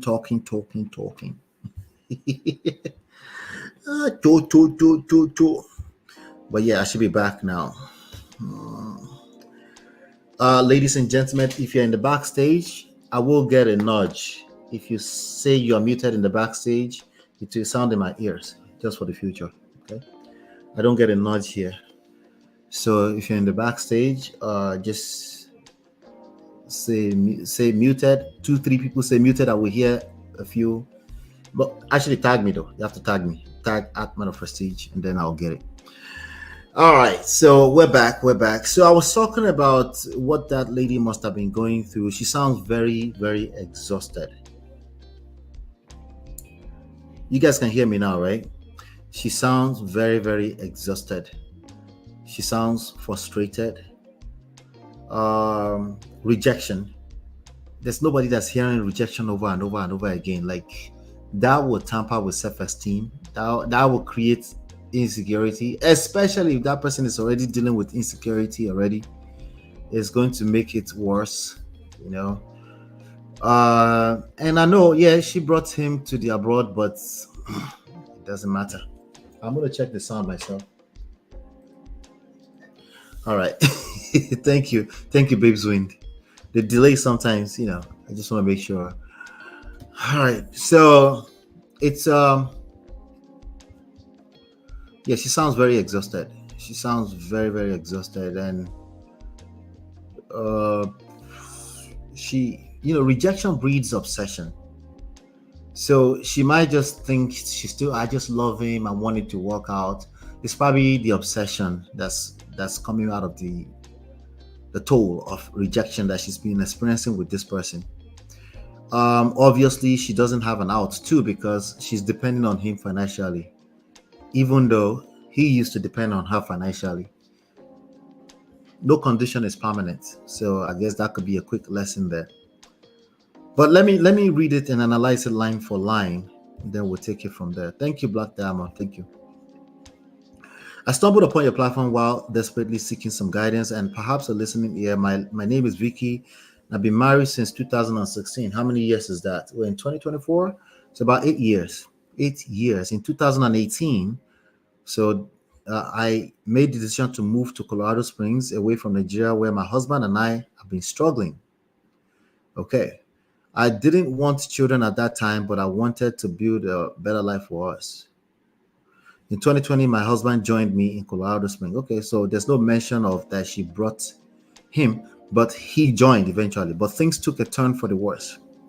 They couldn't find work immediately, leaving me to shoulder. So she was handling all the finances at the time, leaving me to shoulder the financial burden alone. I paid the rent, put food on the table, and even managed our expenses while studying. It took a toll on me mentally and emotionally, and our intimacy suffered as a result. So the picture she's painting here is that she had to do work and focus on, she had to be the man. She had to be masculine, right? She had to worry about roof over the head of the family.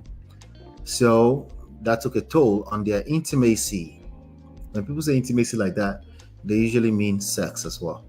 Fast forward to now, he has now found a job, but I am the one without employment. Okay, so this will be a time to pay back. Not pay back, but I guess, you know, take care of her, right? Focusing on my thesis. Okay, thesis sound like somebody who is going through school, right? Now that he pays the bills, he constantly complains about money. Okay, so if somebody is receiving your experience as complaining, that's anti-seductive. Don't complain, right? How to win friends. How to win and influence friends. Don't complain. Don't criticize, and don't condemn. Well, it's not that you would agree that you're complaining, criticizing, and condemning. It's about is the other person experiencing you in that way. If they're experiencing you in that way, eventually enough people are going to teach them to get out of that situation. Okay, and rightfully so. All right, because that's not fun. So it's not, oh well, I don't complain, criticize. No, let's wait. Ask your partner, do they feel like you complain, criticize, and condemn? If they are feeling that, oh yeah, it's just a matter of time before they leave. Okay. Yeah, something has to give. And based on what? But I'm not complaining. No, based on how they feel. Remember, it's not you that's leaving, it's them that will leave. Even simple grocery lists turn into arguments every month end. That's the criticism right there. I feel like I'm walking on eggshell. Yep, that would do it. Simply asking for necessities, not luxuries. Okay, so she's saying she's not asking for too much. I'm just asking for. Okay, she doesn't want to argue. Okay, but he's paying the bills now. Okay, at home, his expectations of me has changed drastically. Okay, because he's paying the bills now. I guess he treats me more like a servant than a partner. Again, that's an emotionally laced sentence right now. That's how she feels. She feels like she's a servant, as opposed to feeling like a partner. Demanding I attend to his every need without reciprocating. Okay, so she feels like she's giving way too much than she's getting back. Okay, this is the part where somebody will say give and take on the internet, and she'll be like, yeah, it's supposed to be give and take. Yeah, of course. It dismisses my opinions and talks to other women. Okay, if he's talking to other women, in what capacity is he talking to other women? In a romantic way, or is just on the phone? Kiki. Why are you so happy? Well, why are you laughing? Right? Claiming they give him peace that I don't. Okay, so he's saying they give him peace. Full chest. I'm talking to them because they give me peace, and you refuse to give me peace of mind in this house. Okay. By the way, usually when a man is saying you're not giving him peace, he's also experiencing you as not bringing peace, as problematic. Doesn't mean you mean to give problems or violence, but that's how he's receiving you. So we have to also pay attention to that. When I confront him, wait. What do you mean confront? Confront about what? Confrontation? What do you mean? When I confront him, he becomes defensive and accuses me of being non-submissive. Okay, so the language confront definitely sounds like no peace, but she already said arguments, so that doesn't sound like peace either, right? But the point I'm making here is that she's the victim, the way she's painted this picture, right? But she's also acknowledging directly or indirectly that there hasn't been peace in that relationship. It takes two to create violence. Anyway, recently, Ola, what do you mean? But you always say that doesn't take two. No, it takes two to create violence. Okay, it doesn't take two to be a seductive seductress. It takes you and your skill sets. But in terms of the dance that you're experiencing right now, no, it takes two now. Of course. But if you want to start a new dance, you need to get a new skill set. Claiming they give him peace that I don't. Anyway, recently he asked me to return my house key. Now that is abusive. Okay, what do you mean? Return the house key. I've heard stories of people say, give me the car, give me the car, give me the keys to the car that I bought for you. Well, I'm the one that's paying the car note. So drop the keys. Oh, you want to leave? Make sure you drop the keys. I've heard those those things happen. Gentlemen, don't do that. Don't do that. Okay, don't do that. You might think, but so I can't have control of my wife. I'll show you control. Okay, first of all, you sound like you don't have control already. Just so you know, all right. And you will never have control because you cannot control another human being, especially if that person is an adult. You're going about it the wrong way. You're shooting yourself on the legs. Anyway, recently he asked me to return my house key and use the doorbell like a stranger. So maybe they were in the middle of an argument when they said that. Again, don't say even in the middle of a heated argument, don't say things like that because women, they know they forget anything. They don't forget anything. It will come back and bite you in the butt in the least expected way. Okay, don't any of these financial abuse threats, lose them. Don't do those things. Okay, and of course, definitely don't get all animated and banging tables and throwing stuff around the room because you're angry. Baba, if you already get to that place, grab your keys, take a break, You need 2 hours. 2 hours of me time. You too, you deserve soft life. Go and grab a drink outside. Go to a bar somewhere. Take time off. Okay. Anyway, she's the one narrating the story. So we're going to try to give her some tips because he's not here, right? It felt like a betrayal. And when I refused, he accused me of disobedience. Yep. So again, this kind of woman that's already in this kind of basketballs back and forth with you, obviously, disobedience, disrespect, disloyal, right? And all the negative, lack of peace that a man can complain about, of course, they are present is based on his experience. Okay. Now he's full of shit. Why? How do I say that? Why? Because he's the man. So he doesn't know what he's doing, obviously. You know, it doesn't mean what he's complaining about is not real, but he doesn't know how to fix it. Can we all agree that he doesn't know how to fix it? Now, also, she doesn't know how to fix it, but at least she's typing an email and asking for help. He even threatened to send me back to Nigeria for months. I didn't get. Is that how they do that? I don't understand. In the US, I don't know if you can send people like exactly what we're talking about. It's like a child or something. Can you send people back to Nigeria? How do you do that? Like you take them to Nigeria and you just take their passport and tear it. That part is confusing to me. Okay, is there any other place in the world where you can just take people back to Nigeria when they are a full-blown adult? My confusion is confused on that one. Using my supposed lack of submission as justification. Okay, so some women can be that already submissive in terms of maybe they were raised that way and they kind of listen to their husband, but they're finding themselves rebelling now. But they still were like, take me back to Nigeria. What do you mean? No, you dare not. You know, all this back and forth arguments.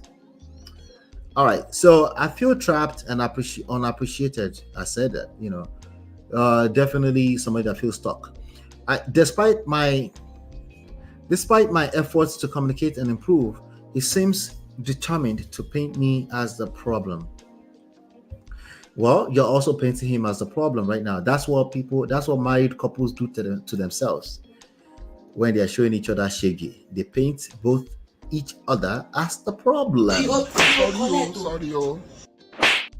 They show each other shaggy. I'm struggling with the self-deletion thoughts, but hold on for the sake of my brother who relies on me. Okay. You should be holding on for the sake of yourself. So you see how somebody go from I'm worried about him and being obedient to him and my marriage, and they go straight to taking care of another human being. What about you? What happened to you? What about that part? That you can't take care of your brother if you don't take care of yourself. You cannot take care of a husband if you don't take care of yourself. You cannot attract a responsible husband or responsible lover if you don't know how to take care of yourself. I know it sounds like victim shaming. I promise you that's not the intention. They are mimicking the level of self-respect, self-love, self-care that you accord yourself. Yes, all of that can also be traced back to maybe the way you were raised in Nigeria, maybe the culture. Yes, so there's a lot that probably needs to be unpacked. Why is it that you will not say, no, I'm not going to allow you to treat me that way? I'm out of here. Why would you struggle with walking away and meaning it when a person is mistreating you, when a person is manipulating you, when a person is maltreating you or abusing you? Why would you stay in that situation and still be begging them to take you? No, it's a honest question. It's a question that you really need to sit with yourself and process. Take your time with it. Since you didn't rush with everything else, you can't rush with this one. You need to take your time with that question and answer it. And no, it's not going to be as simple as your brother. You're just staying alive because of your brother. That's a terrible reason. And that reason is not sustainable. It can only last for so long. The only thing that will make you last long enough is self-sustainability. And she rounds up. She says, I'm reaching out to you hoping for some wise counsel and perhaps a perspective I haven't considered. I just want to be. Let me just say this. I need some more specific details. Sounds like you're exhausted. Sounds like you should back off that situation. You should take some steps back from that relationship. But I need some more specifics. And this is a general platform. We're going to generalize. No matter how much we try to be unique, we're going to generalize. So if you need help, see me on the back end, message me, send me a message, ask@manofprestige.com so we can get you enrolled for our unlimited coaching. Is $100 a month. But I'm going to give some tips nonetheless. But let me come back to the chat and then we'll talk about this story. Okay, we got a few comments here. She took that masculine Rolex and perhaps lost some part of her femininity. Yes, of course, of course. He now sees her as a strong masculine woman who can take it all. A strong masculine good woman will repel a man. Might even, unfortunately, might actually create the worst in that man, because that man is probably a sucker who wants to run away, but he doesn't know how to run away properly too. So he's just there because of duty and responsibility, but he's resenting the whole thing. But instead, he will just take it out on you and be angry at you all the time, and then effectively abusive behavior, emotional abuse for the most part, right? So on point. But the bringer, what's a bringer? It's usually the powerful one. Now, the bringer is usually the powerful one. Now, this is strange. These things come in all different types of shapes and form. Even me, I was confused, right? You're right, the bringer, but it's not necessarily the bringer, it's the provider. He's now the one providing, right? So, and that's why the bringer should calm down, because we don't know what she did or how she came off when she was providing, right? Remember, she mentioned earlier on that intimacy might have been tampered with small when she was providing and paying rent and all that kind of stuff.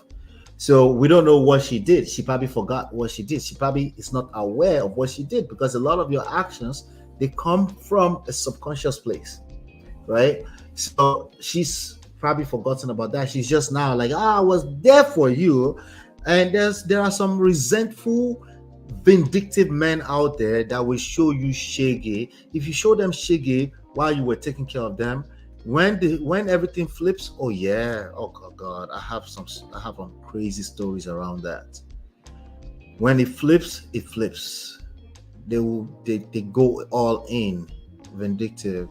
The vindictive man is the worst thing you want to experience, because it's already out of order. They're in their feminine energy. It's just bad.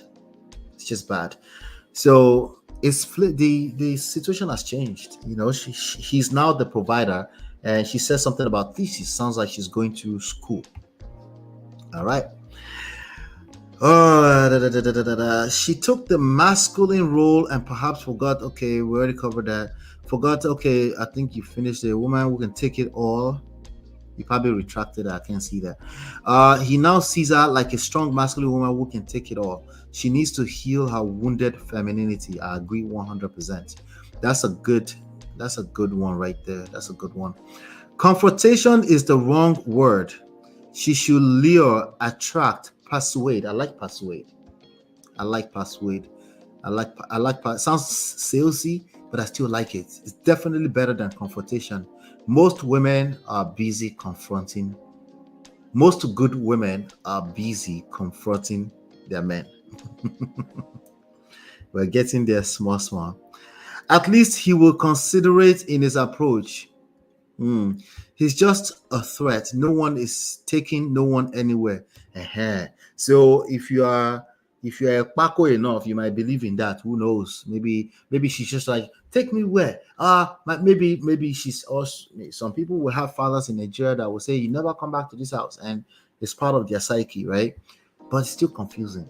If you've been around since 2016, like, that's a high level of Paco. But anyway, he resents her for dropping the male role to provide, which she had assumed. Very sad. That's another good point, Misty. That's another good point. You know, that's another good point. Yeah, these things are happening in marriages everywhere. The masculine feminine role is something that we need to keep talking about. When these roles flip, it's not about you're a good person or bad person. No, it's respecter of no one. No, it doesn't matter how much of a Christian you are. You see how she's holding tight to her Bible. Komatao, it doesn't matter. These are skill sets you will need to learn. Okay, this is the parts they won't give in the testimony on Sunday. They won't tell you need to learn a skill. They will tell you you just need to lower your burden and put it on the mountain where the soil is not fertile. No, you need skills. You need skills. And it's even more difficult when you can't, you need skills. And the flip side of not having skills is very expensive. Very, very expensive. Let's see here. Exactly. It's not just about providing, it's how the process of providing tampers with the divine feminine. Absolutely. I agree with you 100%.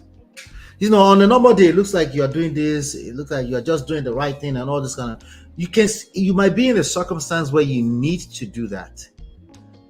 But after the battle is won, when you are aware that there are some things happening behind the scenes in your subconscious, when you are taking on those roles, circumstances happen, no condition is permanent. You might find yourself in a situation where you have to help your husband, or roles flip, or he gets angry, or he gets caught up in his emotions, feminine energy, temporary feelings, right? But when you are aware that these things are just what they are, as per normal human being concerns, emotions no be your mates, then you're operating from a place of self-awareness. Then you naturally give a certain level of grace that you naturally will not give. How many times did I say naturally? That you will not give if you're just thinking, oh, let's just do the right thing. We're adults. If you're thinking that way, we're talking about romantic relationship. Yes, absolutely. You go collect. No, not actual slap. Not actual slap. You will just end up in McDonald's. That's all. You will end up in McDonald's. Somebody is about to end up in McDonald's. That guy is about to collect keys. Is he mad or something? That's crazy. That's financial abuse. That's how it starts. It starts with small threats like that. Okay. But thanks, ladies, for the tips. Thank you, ladies, for the tips. These are really, really cool tips. I like them. I like this one. If we have a little bit of time, I might even revisit them. I'm storing them. But this is some tips that I have for today. Let me see. You know what? Okay. Yeah, I do have some tips for today. I was about to say maybe I didn't prepare properly, because sometimes I might have skipped it by mistake. No, I did prepare. Okay. So tip number one for Vicky. We're talking to Vicky. If you don't know who Vicky is, go back and listen to the story. Tip number one for Vicky: self-care. You've lost yourself. I promise you, you've lost yourself. Okay, you've lost yourself. That's why I said you might think you're just doing your duty, you want to fix the marriage. You're probably operating more so from you're probably just obsessed at this point in time. You're looking for validation. Well, obsessively, you're looking to be accepted by this abusive man. If everything you're saying is accurate. What do you mean? It's not abusive. No, abuse is not a crime. We've all done it. Emotional abuse especially, okay? That time when you were just quiet, just because you shut down. I don't like to talk when I shut down. That's emotional abuse, just in case you don't know. But instead of constantly replying or responding to his complaints, remember, complaint is not seductive. We know that already. But again, now you need to be intentional. You need to be emotionally, intelligently intentional now. So you don't get, it's not emotionally, intelligently intentional to get stuck at pointing fingers at other people's bad behavior. You can naturally do that because you're trying to also defend yourself if it all feels like an attack and stuff. But I'm asking you now to elevate yourself. Yara in your brain. Let's get to the next level, okay? So yes, he might be complaining, he's criticizing and all that kind of stuff. Instead of constantly reacting or responding to the complaints, and his demands and all these different things. Instead, you need to re-engage yourself. Calm down, for example. Okay? Calm down, for example. Take some step back. Sometimes that might actually mean you have to go into an hotel room for a little while. Okay? Is that separation? I don't know. You can call it any name you like, but taking a step back is very useful when your judgment is all clouded up like that. Very important. You also need to engage in activities that remind you of what you really enjoy doing. It's highly unlikely that you have not disconnected from the things that you love to do, especially if you're in school, you're always busy, you're always doing stuff, and the masculine energy, you need to let go of anything that looks like you're providing structure, safety, security for other human beings. Let your brother breathe a little bit. Your brother, especially if he's an adult, let him breathe. Let be poor. Breathe. Okay, so that's kind of connected to this second tip right here. It's time to identify your desire. Okay, but when I say desire, I'm actually asking, what do you want? Remember, as I mentioned yesterday, that I was going to bring that up as a tip today. What do you want exactly? You might have said, but I just told you what I want. No, you just told a long story of you were just doing what most people do, rightfully so. You're not, there's nothing wrong with you. You're doing what most people do. You did shalaye, okay? We go explain because no evidence. And that's okay, okay? At least you're asking for help, okay? And that's okay. But now we need to grab help and start taking it to the next level. And like I said, the first step is self-care. Number 2 now today is identify what do you want. The same way you wrote this whole thing out, take your time. What does your ideal life look like? Okay? Don't make it about the person of your husband, but a husband, a lover, a romantic lover. That's perfectly fine. But you need to first of all be able to picture what you like and be able to articulate that either in the form of words, but write them down. Identify your desires. Take your time to identify your desires instead of fixating on all the criticism, all the stuff that you clearly don't like, right? Somebody calling you out for not being submissive when when you're actively looking for a way that you can get this person to accept you, and they're still saying you're not submissive. It's no wonder you lost yourself, because you're probably confused. So submissive, well, the arguments will start to make him feel like you don't listen. You could never be corrected. Those are probably some of the things that comes up in that conversation. But the point I'm making here is identify your desire. Disengage from all those things, all the wrong things that you can see right now in life. You will need to disengage from it. It's going to be very hard if you don't have a support system, okay? Because it's like me asking you to lose your memory. When negative things are happening to you, all you can remember, all you can see is all the negative stuff. In fact, not only that, you project on other people. You said that's how it is everywhere. Like, life is just terrible everywhere. Yeah, it's only a matter of time before you start seeing life based off of your own negative experience. But anyway, let's go to the third tip. I'm going to leave you the third tip right now. Independence before interdependence. Listen, the reality with relationships is that we are interdependent. Okay? But when there's been some damages, some basketballs, some collection of breakfasts, basketballs, rejection, you have a tendency to tag onto it and want it, and it only demonstrates your lack of self-sustainability. Remember, I said lack of self-respect earlier on. And they maltreat you even worse.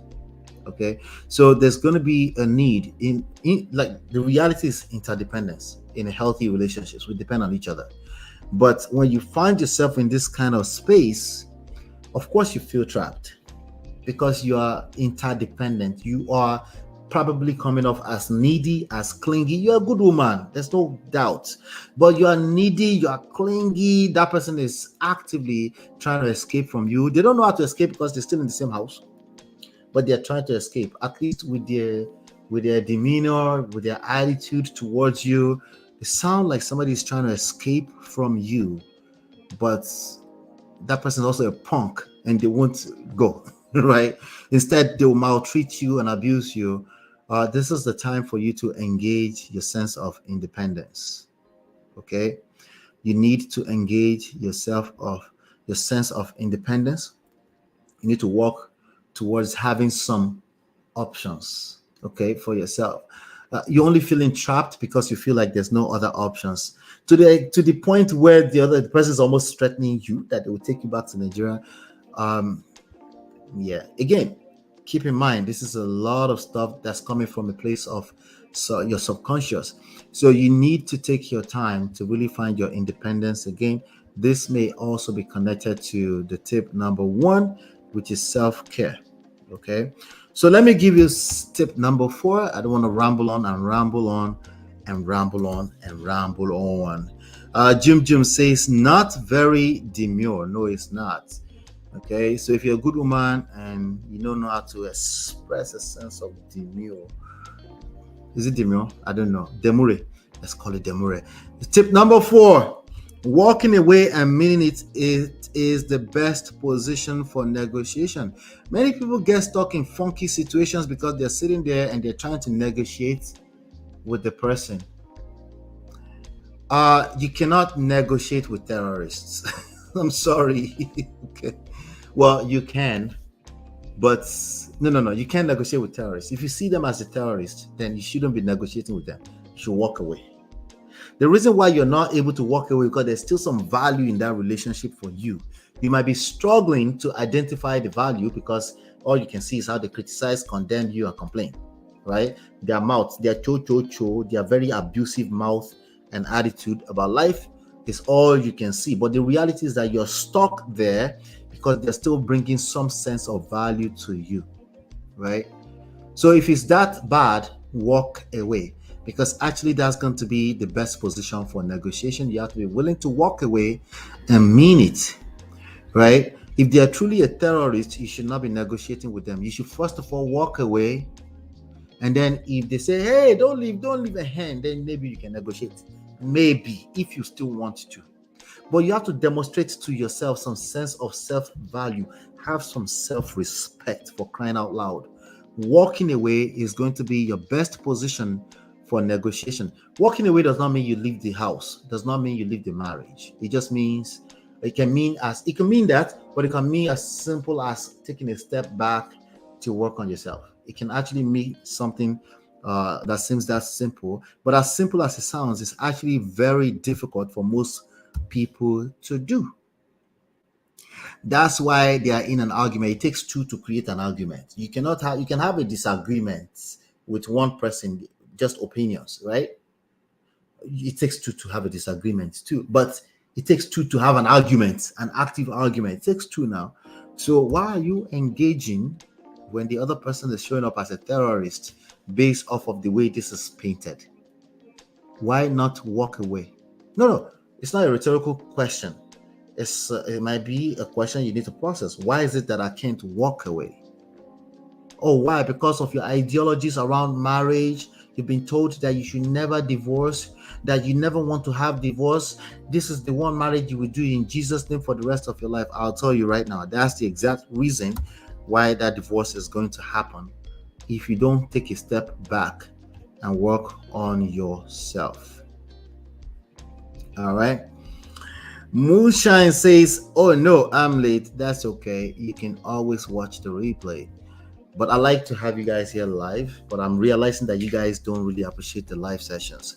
So I might take a small step back from the live sessions, but I will continue to release videos. I promise you, okay? Because actually we need to dedicate some more time to the clients behind the scenes. Speaking of clients, this is my 5th tip for you. I'm not going to shy away from telling you guys this again, okay?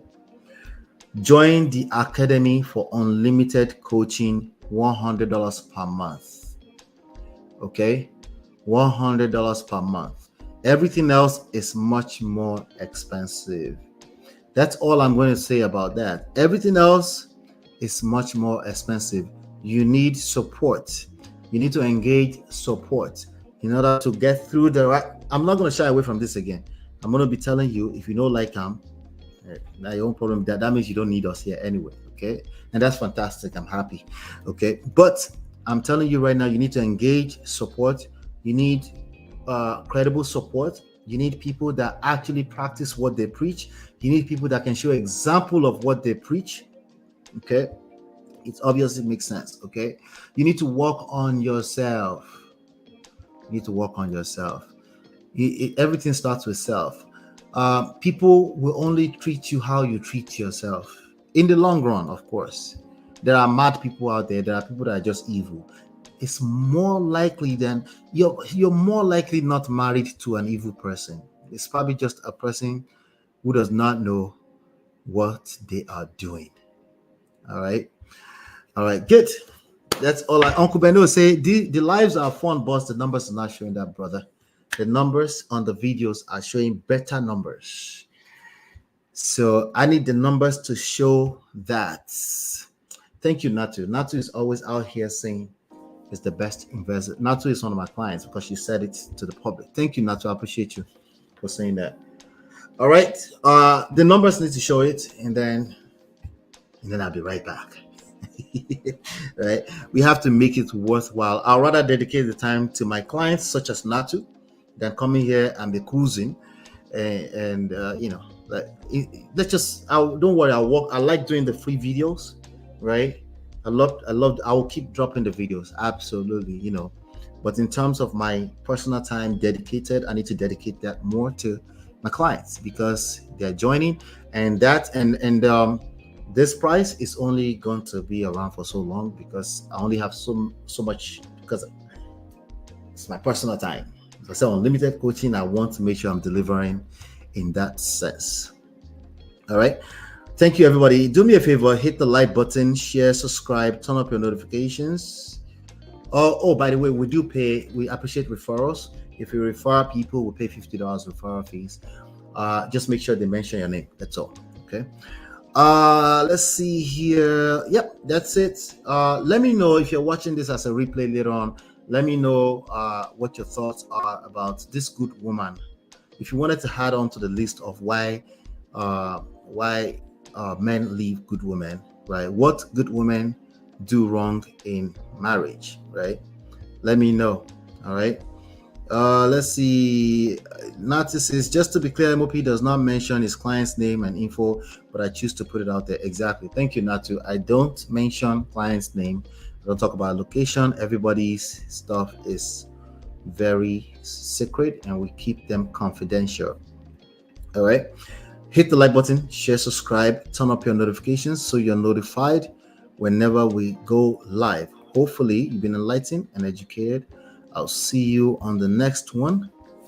Peace. Hey Prestige fam, show some love to the video. Hit like, subscribe, and share. Are you in Europe, America, and struggling in your relationship? From argument to abuse and trust issues, we're here to help. Lola and I founded Prestige Marriage Academy to transform your story. With 20 years of friendship, 17 years of marriage, experience with navigating the ups and downs of marriage, and personalized coaching, includes 24/7 support. Ignorance is expensive. WhatsApp us at +1 732 305 8577 to book a free discovery session today and take charge now. Don't wing it. Join us in creating the love life you deserve.